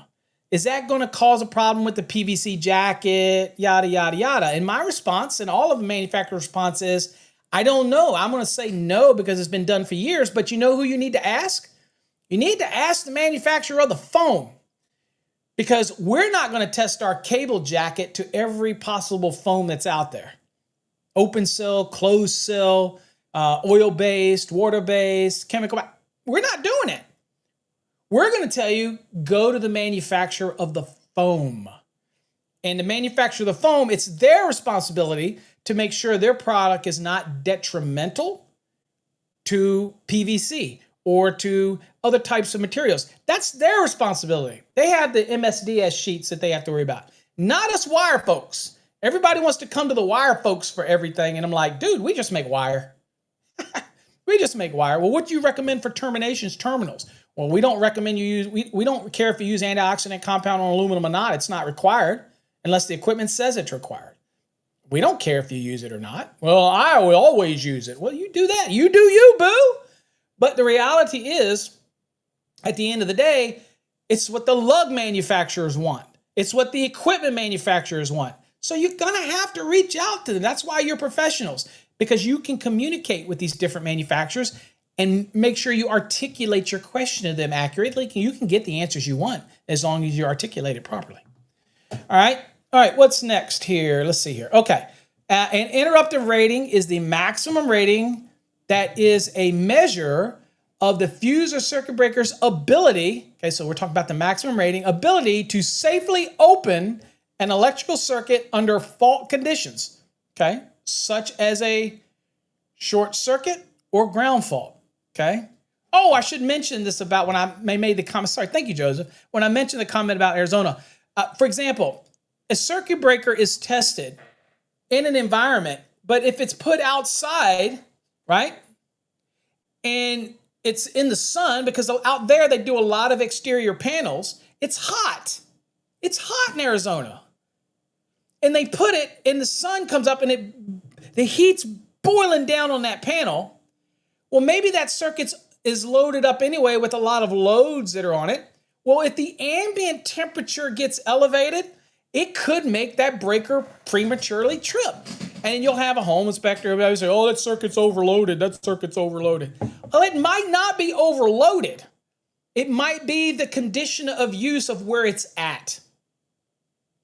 And it could be just that it gets, some of the questions I used to ask, it says, well, what's the average temperature out here? What's the ambient temperature? Is it facing the morning sun, or is it in the midday, that irradiant period in the day? I think it's like 11 till 2. That is where the sun is. It's at its peak. Or like, is it in the sun all day? All this kind of stuff, right? And and all these things can contribute to that. So what is my solution? I might be an electrician and I might go, well, let's see here. Well, my recommendation, if it keeps tripping, it might be to divide those loads up and try to distribute it out a little more for that specific breaker. I'm not going to redo your whole panel. If that's the only one you're having a problem with, that's what I'll do, right? And then the customer will go, guys, I wouldn't know this shit if I wasn't in the field at one point. So people tell me all the time, Paul's an educator online. He never worked in the field. Really? Really? I troubleshoot a lot of stuff for people. You think I just learned that by reading it in a book? Y'all know the difference. Anyway, so I go to the customer and I go, okay, well, here's a couple of things we could do. We could maybe look at finding a breaker that is a continuous use breaker. Not that easy to find for a plug-on. Okay, bolt-on, yeah. Plug-on, not so easy. And so it's going to take you time. So I'm like, well, maybe what we need to do is get in there and tell me what you do typically at this time of day, that when you experiencing this tripping.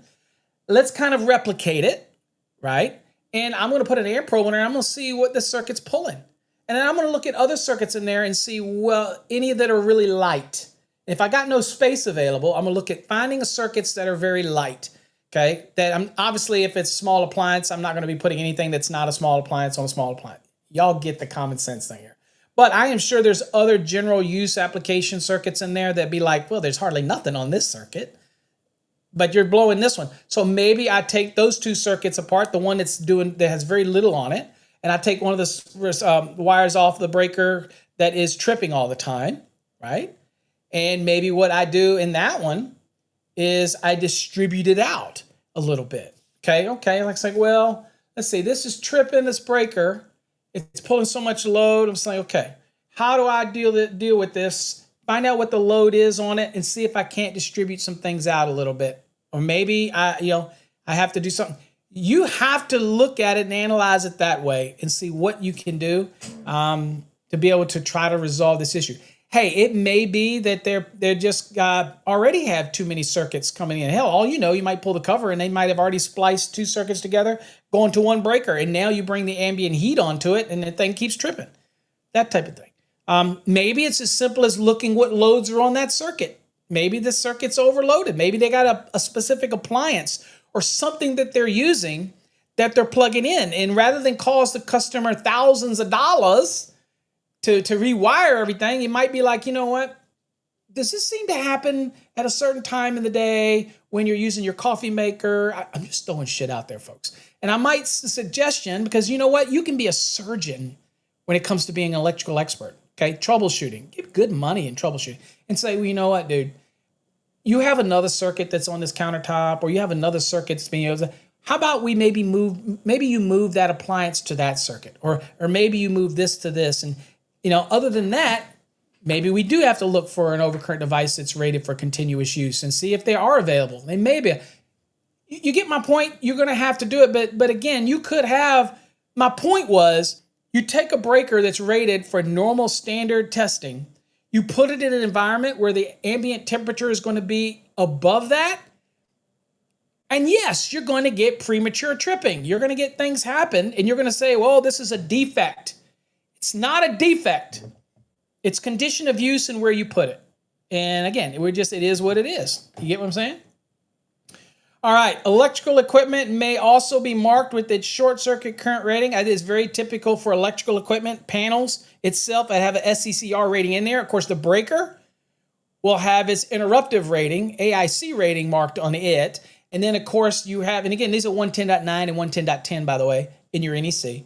But the equipment itself, all of the frame, everything in the equipment will have an SCCR rating, which usually is going to be equal to or greater than the available fault current, because we want the assembly, we want the equipment to be able to withstand what? A fault current. And it has to be equal to, okay? The SCCR has to be equal to, all right? So short circuit ratings is the ability for the equipment, again, we're talking SCCR right now, for the equipment to withstand a fault current equal to or less than the short circuit rating for the length of time it takes the specified overcurrent device to open the circuit at the equipment, okay? So usually this is done from the manufacturers. You'll get a breaker with an AIC rating in it, and then you'll get a short circuit rating for the equipment. Let's say it's 22,000 SCCR, and then the breaker will be 22,000 at least, interruptive rating. And again, everything works happy. And then all you have to do is make sure that you know what your available fault current is from the utility down. And usually they may give it to you at the secondary of the transformer. And then you just have to use a calculator like Cooper Busman, which is owned by Eaton. They have a really simply calculator that as long as you put in the length of conductor, always use infinite bus because you don't know anything different. Measure the length, put in the type of conductors you got, whatever, it'll give you an idea of what it is down at the equipment. And remember, the longer your conductors from the source, the available fault current is going to be less and less and less. It's going to go down as it further gets into the building. Now, when in big commercial industrial facilities, when can that have the opposite effect? It's always going to be less available fault current as it gets further away from the source because of the impedance that's in the conductors and the equipment. But here's where it can get funky for some big industrial facilities that have big motors. So when you're powering these motors, everything's great, okay? But when the power goes off, these motors now, they're still turning. They act like a generator, and they're pumping power back momentarily into the system. So again, that is where you have to make sure that the equipment is rated for the available fault current for what could be backfed into the system in those large industrial facilities. So sometimes there's a lot more rules involved in that because that is basically a big generator, right? That type of thing. Now, usually going to be less than what you would have as the available fault current from the utility than you would from a motor or something, and it's not going to be as long in duration until that motor winds down. But at the end of the day, still stuff that a design professional needs to take into consideration when you're buying the equipment. Good news, again, when you're pricing all this stuff out, your Snyder rep, your Eaton rep, your Siemens rep, whatever, your Federal Pacific rep, they will give you assistance, okay? Your Zinsco rep.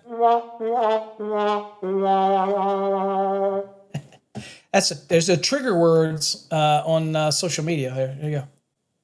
All right. Now, fuses and circuit breakers. The short circuit and ground fault current have the following characteristics. One, flow outside the normal current path. Okay, so obviously short circuit and ground fault are flowing through a device not on its intended path, right? A circuit's designed to flow on its intended path, on the conductors that you construct, right? Anything that flows back to the source on an unintended path outside of normal current flow can be classified as things like short circuit and ground fault protections. Not overloads. Overloads are running on the same conductors, the same current circuit path. It's just that it is in excess of what the circuit's rated for, okay? But short circuit and ground fault, they are making a path, whether it's a fault or a short, it's happening and it's trying to go outside of a normal path of current flow. Now, it may be greater than the normal current flow. Obviously, short circuit and ground faults could, but it may be less than the normal current flow. You could have a short circuit or ground fault that is a delayed or not as impactful as it would be as a bolted fault, for example. And so you could have it. So that would be one of the characteristics you have to be aware of. And again, this takes care of itself, but it's just something that you know that those are, of the three things that you understand, that short circuits and ground faults typically are resulting in current that are potentially traveling on paths that they weren't intended, which is energizing metal parts in many cases. That's why we bond. That's why we do what we do. Okay. And that's why overcurrent protective devices have to be sized so importantly, and you don't overfuse stuff. Okay. That's why you don't stick the penny behind the S-type fuses in an old panel board. Okay. No, fuse panel. You don't do that. We know you don't do that. Grandma used to do that. You know that me and you know that you don't do that. Now, for the circuit breaker, however, there is a point at which the opening time cannot be reduced further, but due to the inertia of the mechanical moving parts within the breaker. Okay, so there is an actual unlatching point where, again, that it's just going to trip off, and that's it, and you're going to have to reset it. Right. So at a certain point, you might have a mechanical trip, and you may have thermomagnetic, but there's moving mechanism, moving parts in there. Okay. So, that type of thing. So there may be a position where you just can't get it down low enough that it's just going to open up. What about dual element fuses? Time delay fuses. What are these? Okay. So dual element time delay fuses provide a time delay in the low overload range. Okay, so that allows, a lot of times we see these time delays that allow, for example, motors, inrush motors, things to come on, so it's got a little bit of delay. So it overloads the circuit temporarily, okay? So it doesn't trip, it doesn't blow the fuse, it overloads a little bit, right? And then that's what you get when you get these time delays. It's giving it a little time to do what it's got to do, a little something. And then it says dual element fuses are ideal for use on motor circuits and other circuits having high inrush current. So again, you'll have your normal protection, and then it allows it, due to the time delay, to get to a higher level, right? And then once it gets running, a lot of this is motor applications, it gets running, then guess what? That current will come back down. Everything will just come back down, right? And so that's a good use for a dual element fuse, or where you may have for the time delay application. Perfectly allows that time to get back down. Okay. And also, by the way, even when it comes to things like circuit breakers and stuff like that, when people see the nameplate on an HVAC outside, God, this seems to be the number one thing. Once it starts propagating all over social media, people's freaking heads spin off. It's like you see a nameplate rating, it says minimum circuit ampacity, maximum overcurrent device, overcurrent protection, and people freak out. Even though this is all based on Article 440. The rules are right in there that the manufacturers use to make these nameplates. It says it right there in 440. And I've done lessons on this. So many people will look at that nameplate. I've seen it all over social media where there'll be something that says minimum 20 amp circuit, branch circuit, maximum 40 amp overcurrent device. And people's heads starts blowing off because they're like, no, the code says you have to protect the conductor at its ampacity. It's only good for this, and you're going to be protecting it at higher. Dude, relax. The small conductor rules in 240.4D have an allowance to say, hey, wait a minute. There's another table here that says if you're dealing with HVAC, if you're dealing with motors, and gives you some other options, it says, look, relax. If you look at that nameplate, you'll see what the running current is. And you'll see that it is more than covered. Usually it covers not only the air conditioning compressor, but also the fan motor, okay? And so the condensing fan. So you'll have that value.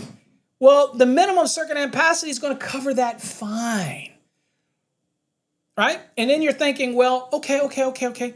But what about the overcurrent device? It's too high. And they're like, yeah, because when that thing starts up, that current is going to jam up really quickly. It's going to ramp up real quickly due to this inrush, okay? And it's basically like it's a seizing, we call it seizing its start, where it starts up, okay? And then once it gets up, it's going to go what? It's going to come back down to the nameplate's running current, and it's going to be fine. They say, well, how do I protect that wire? That's because this is a unique thing in the NEC, in the small conductor rules. This is unique because it knows that the overcurrent protected device can be up to 5 and 6 times its rating in order for it to trip. So it's going to still protect it. It's okay. You don't have a problem on a circuit if it's rated for 30 amps and you're pulling 22 amps through it. It's no problem. And if you're saying, well, how is it protecting it? Look, if this is what the label is telling you it pulls, and it's the circuit you're running, then that's what it's going to pull. That's what it's going to pull. They say, but it allows my overcurrent device to be so much larger. I'm worried. And I'm like, no, if there's a short circuit or ground fault, that little difference in amps is not even going to be close, because in order to trip it on a short circuit and ground fault, you have a fault condition. It's going to skyrocket if you do everything right. You do your grounding and bonding right, do everything right. You're not talking about, so a 20 amp breaker, a 20 amp rated conductor on a 40 amp breaker, you're not going to need 40 amps. It's going to trip, right?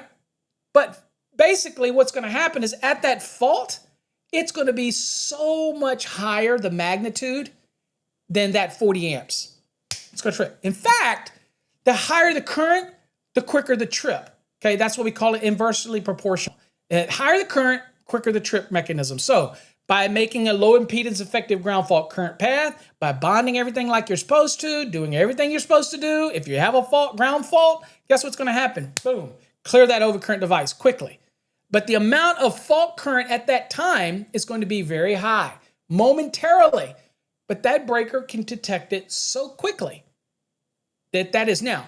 That is why breakers come in different trip curves, because there are applications where there is a delay and it starts happening, and that's where we start looking at selective coordinations and when does something trip, or we don't want it to trip too soon because we understand that it could get into this area and we don't want it to trip until it gets here. So you start looking at these curves and make sure you fall nice in there, that type of thing. You know what I'm saying? So at the end of the day, follow the nameplate. It's going to be fine. If I had $1 for every home inspector that calls out that says minimum circuit ampacity, maximum overcurrent protection, and again, it says maximum overcurrent. Can it be less than the maximum overcurrent protection? Can it be less than 40? If I have 22 amps and or if I'm putting on a conductor that's good for certain amps and I'm oversizing the overcurrent device because the nameplate lets me, and I'm doing that, at the end of the day, could I use a lesser rating of overcurrent protection because it says maximum overcurrent? Could I be less than that? Yes. Could I use a non-standard type? Yes, right? Maybe it calls for a 40 and I want to use a 35, or I want to use something that's not standard, let's just say. Can I? Yes. Do you run the risk of it still tripping on inrush? Yes, you do.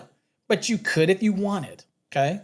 Can't be more, but you could be less, okay? But then you run an issue of whether or not it can handle the inrush and that type of thing. Okay. Dual element fuses can provide both overload protection for motor and branch circuit protection. So again, a lot of these little design circuits that have the overloads built into them, the code allows me to be able to combine not only the overload protection for the motor, but also the short circuit ground fault protection for the motor, all with dual element fuses, okay? So, there is a possibility in the code for you to do that. Now, be careful if applying non-time delayed fuses. Fast acting fuses, they basically are just like the circuit breaker. They don't have any delay. You get to a certain level and they trip, okay, or they blow, okay? So be careful if you're using those on a motor, because these fuses cannot handle that high inrush, with the energy efficient motors. So again, be careful. And nobody in their right mind would use a non-time delay or a fast-acting fuse on an application that needs that inrush to be taken in consideration. Unless you're doing a service call and all you got in a truck is a one-time fuse, I would not put that in. If it's fuses, I would not put that on that service call on that HVAC unit because that's what you happen to have. Because you know what? You will be coming back and you will be making a service call. And don't charge the customer for your ignorance, okay? Time delay, okay? Makes sense? All right.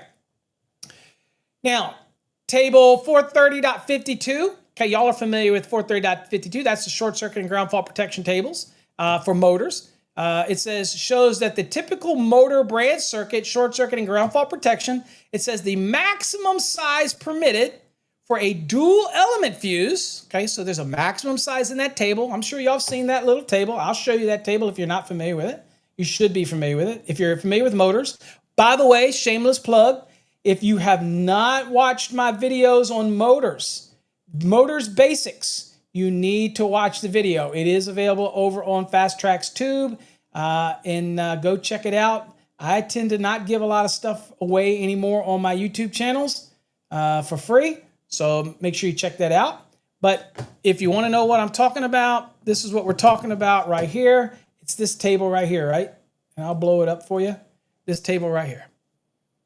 This is where you see non-time delay, you see dual element, you see instantaneous trip, and then of course over here, you see inverse time circuit breaker. That's just your standard circuit breaker. So you see typically the values are 250 for inverse time, 800 for instantaneous trip, although you do have one down here for 1100. This is for a specific motor right here, a design B efficient, energy efficient, and design B premium efficiency. They got to put that on the motor, so don't overthink it. They'd have to tell you this. They put it on the motor.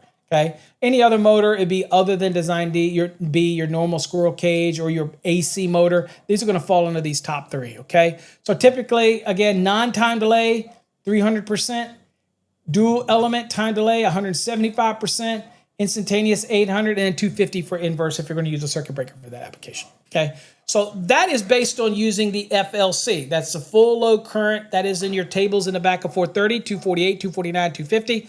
That's going to give you the amps that you use for sizing short circuit ground fault protection, conductor sizing, you use that. You're going to use for overloads, you're going to use 430.32. That's the nameplate. The only exception to that is when you're using something like a intermittent duty elevator type motors. Then you're going to go and use the nameplate for that as well for sizing those conductors. But that is a unique rule that you're going to follow under 430.22. Unique. And I can't remember if it's E.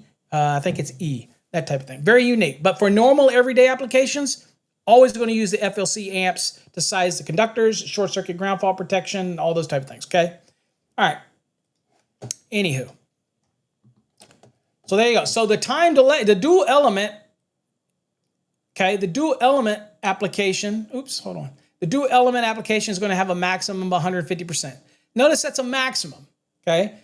You can't exceed that. Now, you do have some allowances underneath it, some notes, things like that, where something doesn't correspond or the values given, the rating is a non-adjustable and that type of thing. You'll have some allowances for different types of fuses. You have like a CC fuses. But in general, this is a maximum. You don't exceed it. Can you be less than it? Yes. Can you be more at it? Not unless the note says otherwise. And these aren't informational notes. These are notes that are very much applicable where referenced, okay? For example, inverse time breaker references a note 2. Note 2 says, look, if it's a non-adjustable, those type of things, and it says, hey, if you're dealing with that, we'll let you do this, that type of thing, okay? All right. Current limiting, RK1 fuses. Open very quickly under short circuit and ground and high level ground fault situations. Okay, so again, current limiting is basically when you hear somebody talk about a current limiting fuse, it's exactly what it sounds like. It is a specific value, and under a short circuit condition, this is what it's going to open at. Okay, and it's going to be, and it is basically going to limit the amount of current. So you have current limiting fuses. It is not going to let a certain level of current go through the system. Okay, and that may be in a design professional. They may demand use of current limiting fuses in order to keep the level of current at a specific level for whatever piece of equipment or whatever they're doing. They may specify current limiting devices, okay? Now it says a straight current limiting fuse has an extremely fast response in both the low overload and short circuit ranges, okay? So again, be very careful in your selection of these fuses, but if you're going to use current limiting, just remember they're usually dictated by the design professional and when you need to be limiting the current for something. You're not going to want to use those in applications where you have a need for time delay. Okay, it's not going to be the best choice for that type of thing. Let's see, the requirements governing cartridge fuses are contained in part 6 of 240. So cartridge fuses, and I don't think we have a picture of it. Y'all probably are very aware of what a cartridge fuse looks like. But for craps and giggles, we'll just kind of go down here and you can see that we're going to be getting into, oh, I got to go back to 240. Bear with me. I know I'm over. I know. But let's get down into, oops, hold on here. I can hardly see where I'm looking here. Here we go, right here. Okay, you could kind of see a little bit of right here. This is a side profile of a fuse, okay, like a cartridge fuse, okay. That's an example of one. Let's see, I don't know if there's any other pictures. Probably under the definitions of fuses, there might be some different pictures, but basically they look like a barrel and they have contact points on the end. Those are typically what we call your cartridge fuses. The plug fuses or type S fuses or whatnot look like little button fuses that basically the base looks like an Edison base like you would do with a lamp or a light bulb. Okay, Edison base fuses. That type of, they screw in, that type of thing. All right, so anyway, you know what those are. All right, so that's where you go if you want to find everything. So if you get an exam type question, it's to ask you something specific about cartridge fuses, then remember part 6, 240 is all about cartridge fuses. All cartridge fuses must be marked to show, all right, exam, I don't know if I got any whoop, whoop, whoop, whoop, whoop. These are exam type stuff. It says all cartridge fuses must be marked to show the ampere rating, voltage rating, interruptive rating, where other than 10,000 amps, current limiting type, if applicable, okay, so if it is current limiting, or it's designed in a way that the fuse mounts into the frame that is only allowed to take certain types of fuses in there, and it may be only allowed to take a current limiting fuse in the way that the piece of equipment is designed, because that's what that disconnect is for, that type of thing. Also, trade name or the name of the manufacturer, like Cooper, Bussmann, or something like that. They make fuses, that type of thing. 240.60B also specifies that fuse holders for current limiting fuses be designed so that the fuse holder cannot accept fuses that are non-current limiting. Okay, so if you have a piece of equipment that is designed to hold current limiting fuses, then these fuses are designed a little differently in how they're designed. They usually have a little different design in the bars that come off of the fuse and how they would mount in. So those current limiting fuses typically will have a specific design. Now, if I have fuse holders that are designed specifically for current, and I think we had a picture of that. There was a picture of that. Hold on. I think there is a picture of that right here. Okay, so here's what we're reading, current limiting, right? So I think, okay, so there's your, okay, there you go. So there's your normal fuses, right? These are just some normal fuses, marked 10,000 amperes, okay? Okay, if it's 10,000 amps, then it doesn't need to mark it. If it's anything other than that, then it needs to be marked. For example, here's, if you had a fuse that goes higher, then it has to be marked on the fuse, okay? So let's see here. So interruptive rating where other than 10. So it's assumed that's a low-hanging fruit on an exam. Okay, fuses shall be marked. So the basic standard rating is what? 10,000 if it's a question on an exam. And then you're thinking, okay, that's fine. The next question that somebody always asks, like, Paul, I get that one, bro-heem, but what about circuit breakers? All right, well, just so we cover all of that scenario, 10,000 for a fuse, The interruptive rating, it says every circuit breaker having an interruptive rating other than 5,000 shall have its interruptive rating shown on circuit. So remember, exams, 5,000 is your base for a circuit breaker, 10,000 is your base for a fuse. If it's other than that, it has to be marked, okay? I just thought it was important to show you that. Because, I mean, we're in this topic, right? So I figured, why not? I mean, you know, we're talking about these different things, so might as well, you know, give you the goodies, all right? All right, now let's see here. So here you go. So current limiting, let's see here. So let's see here. I thought I had a picture. I thought it had a picture here. Let me see. I swore I saw one. Nope, it's not there. Not sure where I was just at. Let's see. Okay, there you go. So this is kind of a better way to see it. Right here, okay? So this is an example. So you see the fuse is kind of, you know, we're looking parallel down the fuse, right? And here's the bus that's going to connect onto the fuse holder. This is the fuse holder, okay? It says below is an example of a current limiting fuse. The fuse holder with rejection features, okay? Rejection. So this right here, see this? See this little bar right here? That means that it will only take a fuse that has this little cutout in it, which is going to be a current limiting fuse. So this is a current limiting fuse holder. It will only take these types of fuses. Okay? Have I ever seen anybody go in there and remove this in a pinch because they're an emergency call in the middle of the night? I'm going to take the fifth on that, but I'm going to say, not by me, by the way, I wouldn't do it. But at the end of the day, that would be altering the piece of equipment, and you better hope it never catches on fire. There's a reason this blew in the first place, so altering this by removing this so that you could use a standard fuse in there that doesn't have current limiting on it. And again, this current limiting fuse is there for a reason, right? It's to limit the amount of current to the equipment that holds this fuse holder. However the manufacturers have designed it that way, that's what their intent is, okay? So you go altering it, guess what? Lawsuit, baby. Something happens, we're coming after you, okay? Now, most low-cost, common standard, non-renewable, one-time fuses are considered what we say Class H fuses, okay? So just typical, I like to, if you got to remember anything, just think of H as just, you know, a standard, you know, everyday low-cost fuse. H is homie, don't play that type of fuse, okay? It's just a regular fuse, or it's happy. All right. Different classes. Now, Class K fuses are grouped into three categories. So if you're not familiar with fuses, most of you are. If you've been working with big equipment that has fuses, most things circuit breakers today. But if you got a lot of times when you get higher current, or they want to do a lot of very high detailed selective coordination, fuses are a little easier to do this with. So you'll run into fuses. It says Class K fuses are grouped into three categories: K1, K5, K9. The Class K1 fuses have a greater current limiting ability.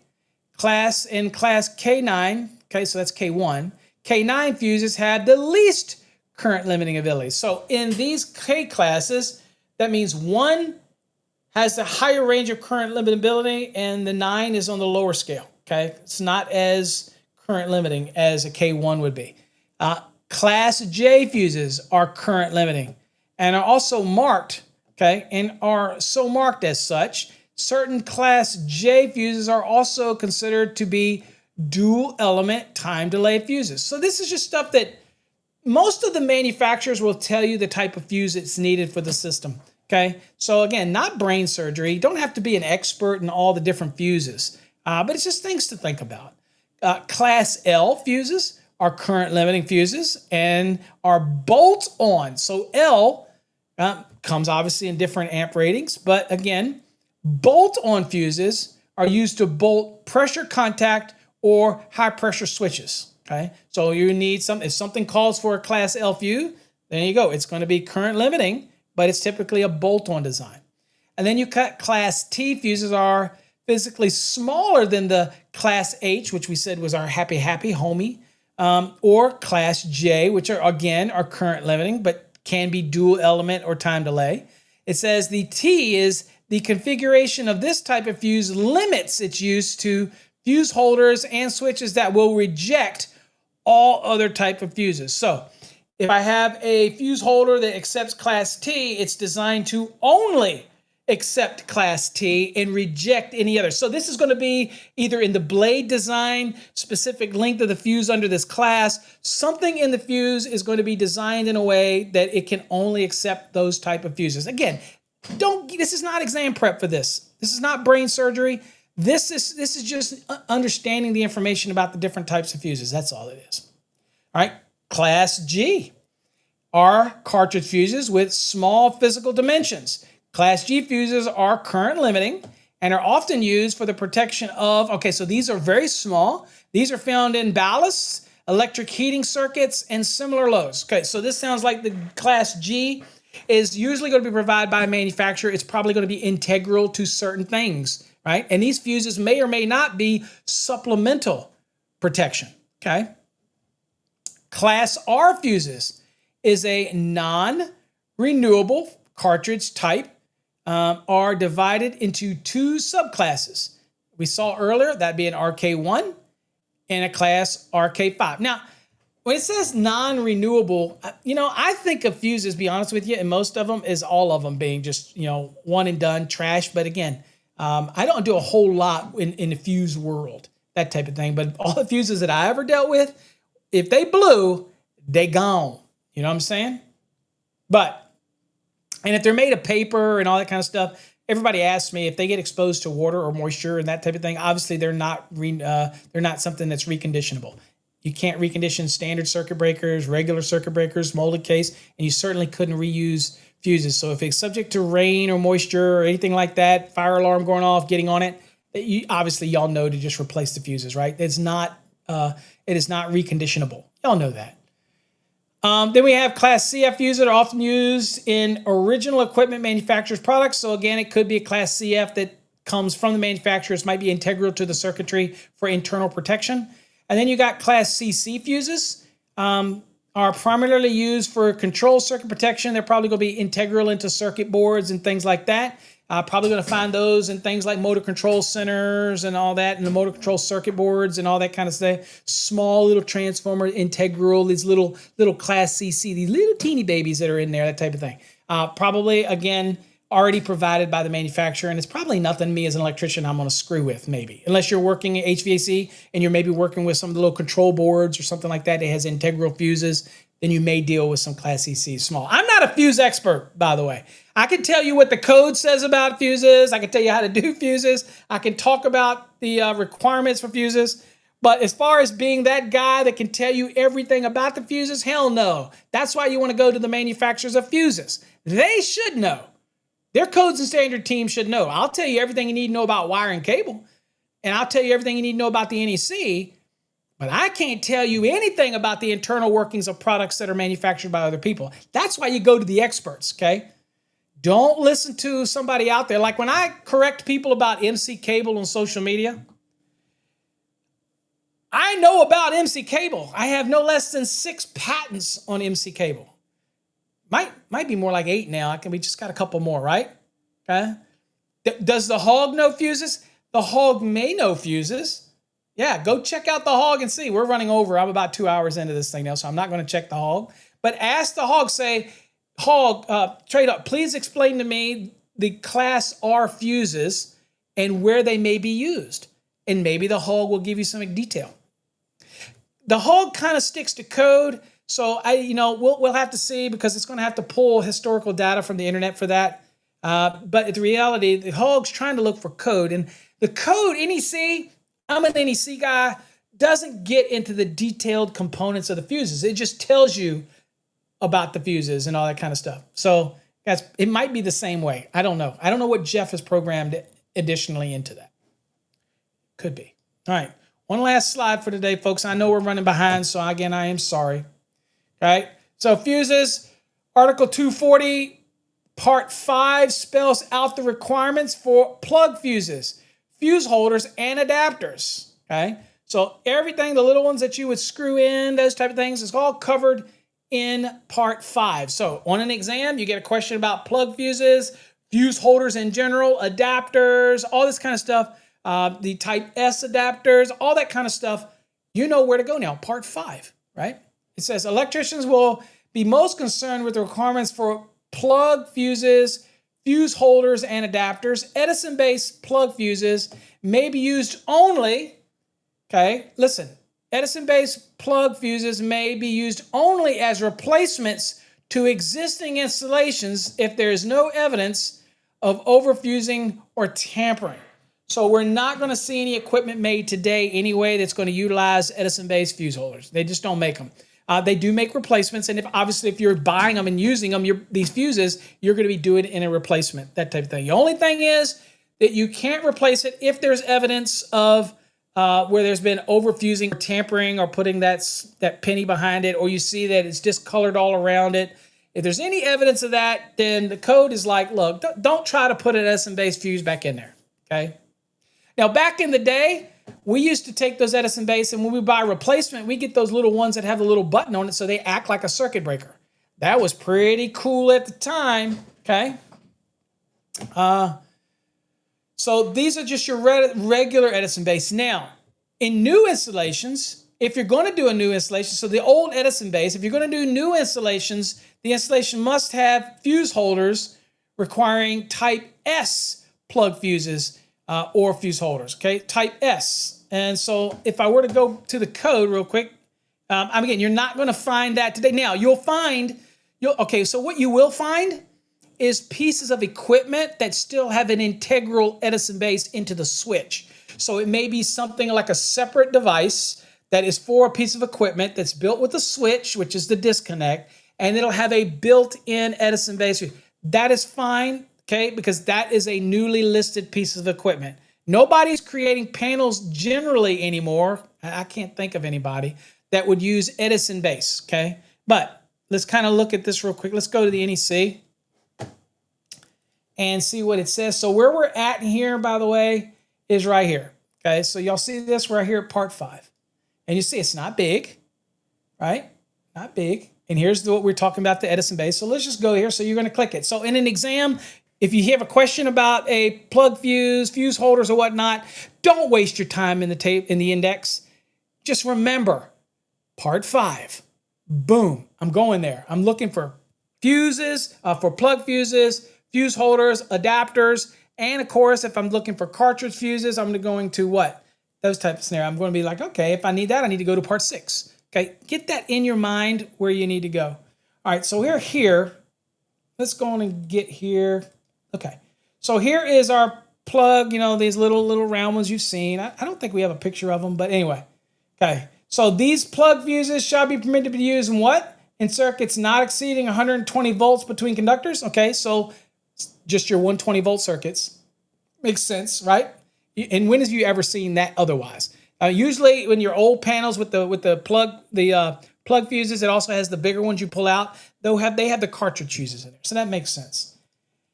Let's see here, marking, yada yada yada, hexagonal configuration. Okay, this is low hanging fruit on an exam, by the way. If it's 15 amps or lower, it's going to have a hectagonal shape to the glass viewing area. Okay, in the top. All right, and that type of thing. That tells you that it's 15 amps or less. Let's see here. Okay, so replacement. Okay, so here we are, Edison-based fuses. Plug fuses of the Edison-based type shall be classified at not over 125 volts and 30 amperes and below. Okay, so we have a threshold. And again, 30 amps and less, right? And there's that and in there. And not over 125 volts. Well, we just saw before where it wouldn't be usable on anything other than 120 volt circuits. And that's all it was ever used for. So that's a no-brainer, but it is at least there. Now, replacement only, it says, plug fuses of the Edison-based type shall be used only for replacements of existing installations where there is no evidence of overfusing or tampering. You're the electrician. Now, if you walk in there and you see what Johnny homeowner's been doing for years, and they're only calling you because it's finally melted down so much that the little penny behind the plug fuse ain't going to work anymore. And they're like, dude, you look at it and you go, shit, this is melted so much I can get a quarter back there now. That's a problem. You're not going to be using these Edison bases, okay? I'm just saying. Now, you do have pieces of equipment that have Edison bases that are built into it for the existing equipment, like we said. And that says fuse holders of the Edison-based type shall be installed only where they are made to accept type S fuses by the use of adapters. And here's your type S fuse. And again, here's your classifications for this. Type S fuses, not to exceed 120 volts, and 0 to 10 amperes, 16 to 20 amperes, and 21 to 30, different types, okay? And they're non-interchangeable, okay? Once those suckers screw in there, they will only take S type, okay? All right, and then of course you've got some other stuff down here about the use of the Edison-based fuse holders, S adapters, to fit the type S only, yada, yada, yada. I don't need to go. Interchangeability, non-tamperable, all that kind of good stuff. And I don't know if we have a picture. There you go. So this right here, so that's the adapter. Notice the difference? This is an S-type fuse. Goes in this S adapter. Okay? You can't get regular Edison-based fuses in there once you put this adapter in there. But in order to use Edison-based, even if the piece of equipment happens to be new and it's maybe like one of those little switch with an Edison base in it that's built into it, like for a heater, if that's the case, that needs to be designed to take only S. And it's got to accept a S-type adapter in there to only allow S to be used in it. Other than that, we're not using standard plug fuses anymore, unless you're doing it in a replacement and then there's no damage evident, that type of thing. Make sense? Okay, y'all get that. I don't need to beat that one to death. I said, let's see. All right, that's it. So last we'll do a knowledge check question, and we'll go do a couple drawings, and then I'm going to cut you guys loose because it's 2 hours. So hell much for coffee hour. Okay, that's why nobody's following me anymore. Look at that. I'm down to like 25 people. Nobody wants to follow long-winded Abernathy because he just goes on and on for hours. All right, so additional standard ratings for fuses are 1, 3, 6, and blank amperes. What do you think the answer is? Okay, so now where do you go to find standard ratings of overcurrent devices, whether it's fuses or circuit breakers? Remember, standard ratings. What's the code article you go to? Where do you go in the code? What table do you go to?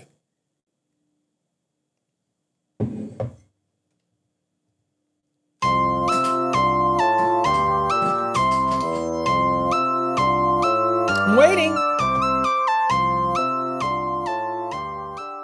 Come on, bro. Where do I go to find the standard ratings for fuses?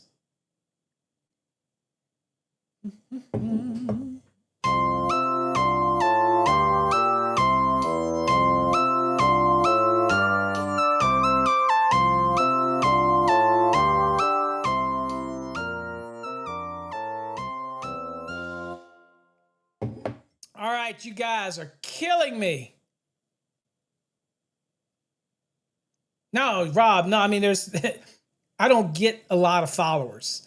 You know what I'm saying? That's what I mean. I mean, I like people that follow me want to know the code. I don't get other people out there because I'm not engaging. I'm not funny. I'm not shaking the boobies. You know what I'm saying? I get you guys that are dedicated to code. And that's all I want. That's all I want. So if I never get another follower, as long as I got people that want to learn code, I'm happy. I don't care about the number of clicks, that type of thing. I want people that are going to actually want to learn something. You know what I'm saying? But I do get a lot of followers. I mean, let's face it. Let me be real with you, Rob. You know, because I got to quantify this for folks. Let me be real with you. If I've got 45,000 followers or 40,000 followers, just beatbox. If I have 40,000 followers on YouTube and I put out a video and the video only gets watched by 300 people, okay? You know what I'm saying? I see you, Cray Cray. You're not shadow banned. I see you. If only 300 people watch my video, but I've got 40,000 followers, why are they following me? I would just be happy if they just stopped following me. I'm okay with that. Yeah, I think people don't understand what I'm saying when I say these things. I am okay with only having 100 followers if they're learning something. I don't want people following me on social media just to follow me to run the numbers up, because I don't rely on followers for my income. I don't have my sites aren't monetized. The only one that's monetized is YouTube. You get what I'm saying? So I don't care. And a lot of people use me for code, and then once they're done with me. They move on to something else. They go watch, Dustin or somebody else because that's entertaining. He puts a lot of effort into his videos. I do not. Okay. What you get from me is what you get. And so that's why I don't have a lot of the followers. You get what I'm saying? Yeah. So, all right, there you go, Cray Cray. Absolutely everybody that's been posting 240.6a. Again, obviously there's a delay. You get what I'm saying? There's a delay. I get it. All right. So again, yes. So you're absolutely right. So 601 is exactly the answer. Oh, we're going to do another knowledge check. Okay. Now, funny thing about 601, people say, well, what does that 601 mean? This actually, Paul's up in a crane. You're all right, Paul. You do you. Don't fall out of that crane. I need you to make that dollar. So you work on that crane. So the 401 is an example where typically they want to have a 600 amp circuit. They size everything to 600 amps, right? But they want to use an 800 amp rated disconnect or the frame. So the difference is there's a 600 amp fuse that has a certain layout of fuse design, but its normal 600 would not fit inside of, let's say, because they do make a 600, it will not fit in. Remember I told you could use standard sizes and then you could use non-standard. It will not fit in the framing of an 800 amp. So 800 amp is greater than 600. It's not going to hurt the equipment to be rated 800, right? But if I'm sizing everything and it's a 600 amp, let's say load, then I want to be able to put a fuse in there to protect the circuit. So that would allow, it would receive a 601, which is basically the fuse that is sized the same parameters as the frame if it was an 800 amp. It's just 601. So it's limiting it. Okay. You get what I'm saying? That type of scenario. Right. So that's why that would be. The next says to find the maximum rating of a dual element fuse used for a motor branch circuit short circuit protection, you multiply the motor FLC by what percentage? Okay. So so what's the answer here? And what's the table that you would go to find this percentage? We looked at it earlier. So if it is a dual element fuse, right? Where are we going to go? All right? Dual element fuse, where are we going for the motor circuit? And all we're asking for is the maximum rating of the fuse. That's all we're asking. Maximum rating of the fuse, not the overcurrent protected device. We haven't selected that yet. We just want to find out what the maximum rating is of the dual element fuse for this motor circuit based on an FLC of the motor. Y'all heard me tell you earlier what we use, what table we use. And no, it's not 240.6. Okay. What table did I tell you?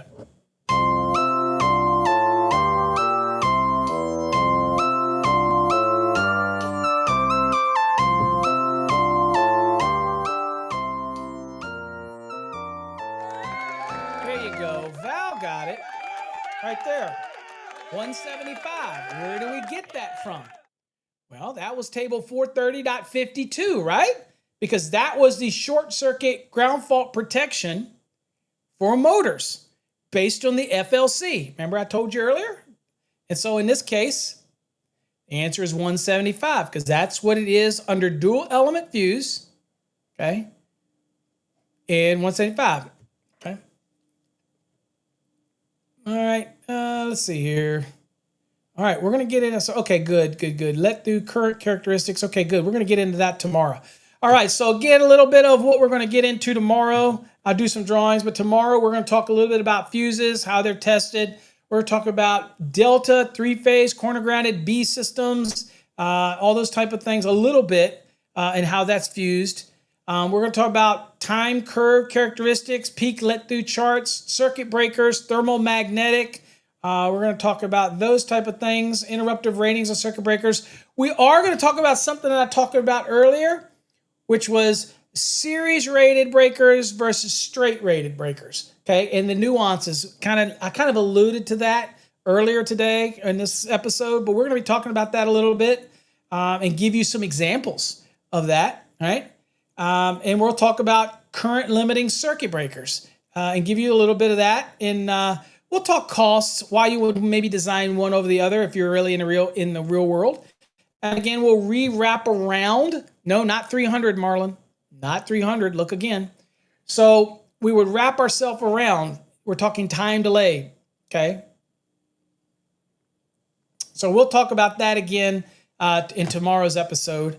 So Marlon, it's 175. All right, let's do some giveaways really quickly. I know I'm pushing y'all for time, but let's go.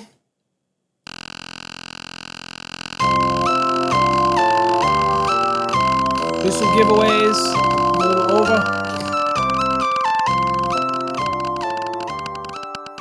Marlon, go look at 430.52. Time delay. All right, let's see here. Battles, you already have probably a Fast Tracks Tube subscription. No, we can't refund you if you already purchased one. No, if you already have one for the enhanced. People ask me that all the time. Well, if I won one here, can I get my money back for the one I purchased? No, you can't. Okay. But if you already have it, we can spin again for you. So if you'd like to spin again, I'm more than happy to spin again. But Jonathan, that's what it has you down. Or we can add additional extended time onto the one you already have. Yeah, you just remind us. Okay. He wants to spin again. All right, we'll spin again. This is for Jonathan. Spinning again. No music on this one. We're just spinning to get it over with, Jonathan.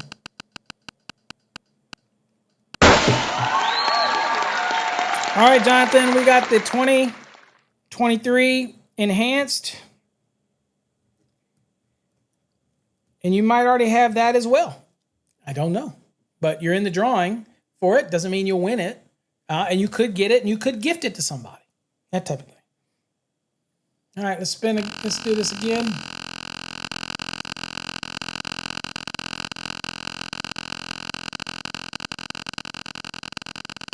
Or we could probably mark it down, Jonathan, and when the 2026 comes out, maybe we can extend it to the 2026. I don't know. I do things like that from time to time. Never go off memory, Marlon. That's what happens in an exam. It means that we're just guessing, and we don't want to guess. So the rule of thumb is if you don't know, you don't say. That's always been my rule of thumb. It's kind of the same way on an exam. Don't run the risk of guessing. But I get it. Participating, and that is important that we got you participating. Dan, you got a Fast Tracks Tube subscription. For those that don't know how to do that, just go to fasttrackstube.com, go to the membership, click the membership, do the free membership. If you already have it, let me know, Dan. I will re-spin again.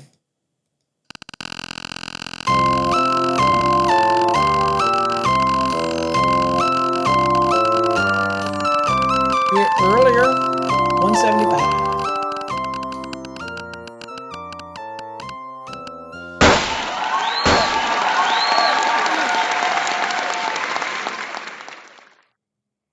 All right, 420.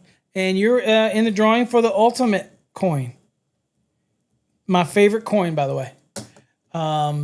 So there you go. All right, I'm not sure what you mean by battle. That'd be great. So I'm assuming we'll just keep you in the drawing for the 2023 enhanced, Jonathan. All right, let's go again. So Pape, you're in the drawing for the coin.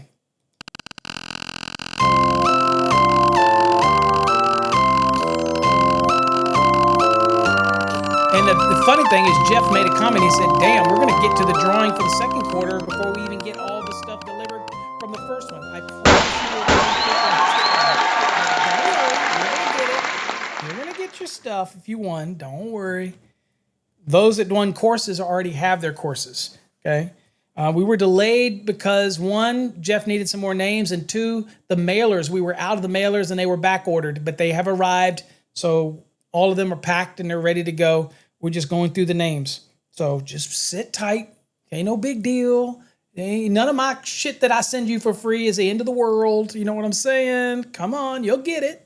Relax. All right. All right, Van Man. So you have got the 2023 flashcards. You're in the drawing for that. So that's the 2023 flashcards that are available. So you're in the drawing for that. Okay.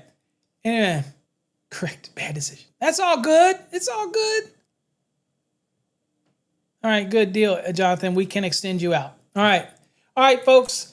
I'm going to let you go. Again, for those out there that have come all the way to the end, we will not be streaming anymore on Instagram. We're going to end that.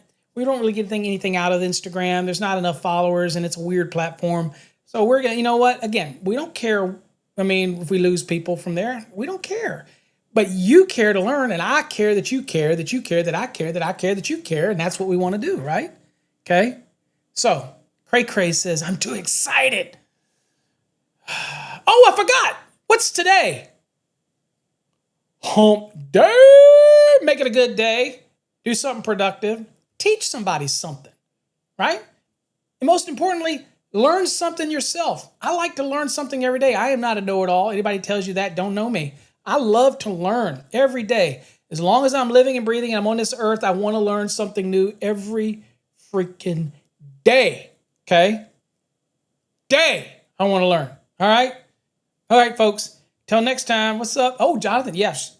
You saw it. I showed you a picture of it. It's coming. Till next time, folks. Stay safe. God bless. We'll catch you tomorrow where we'll pick up where we left off and we'll talk about circuit breakers and current limiting and adjustables, and we'll even revisit that HVAC situation. We'll talk about straight rated breakers. We'll talk about all those kind of things, okay, tomorrow. Make sure you're here, 8 a.m. Eastern Time. Let's go.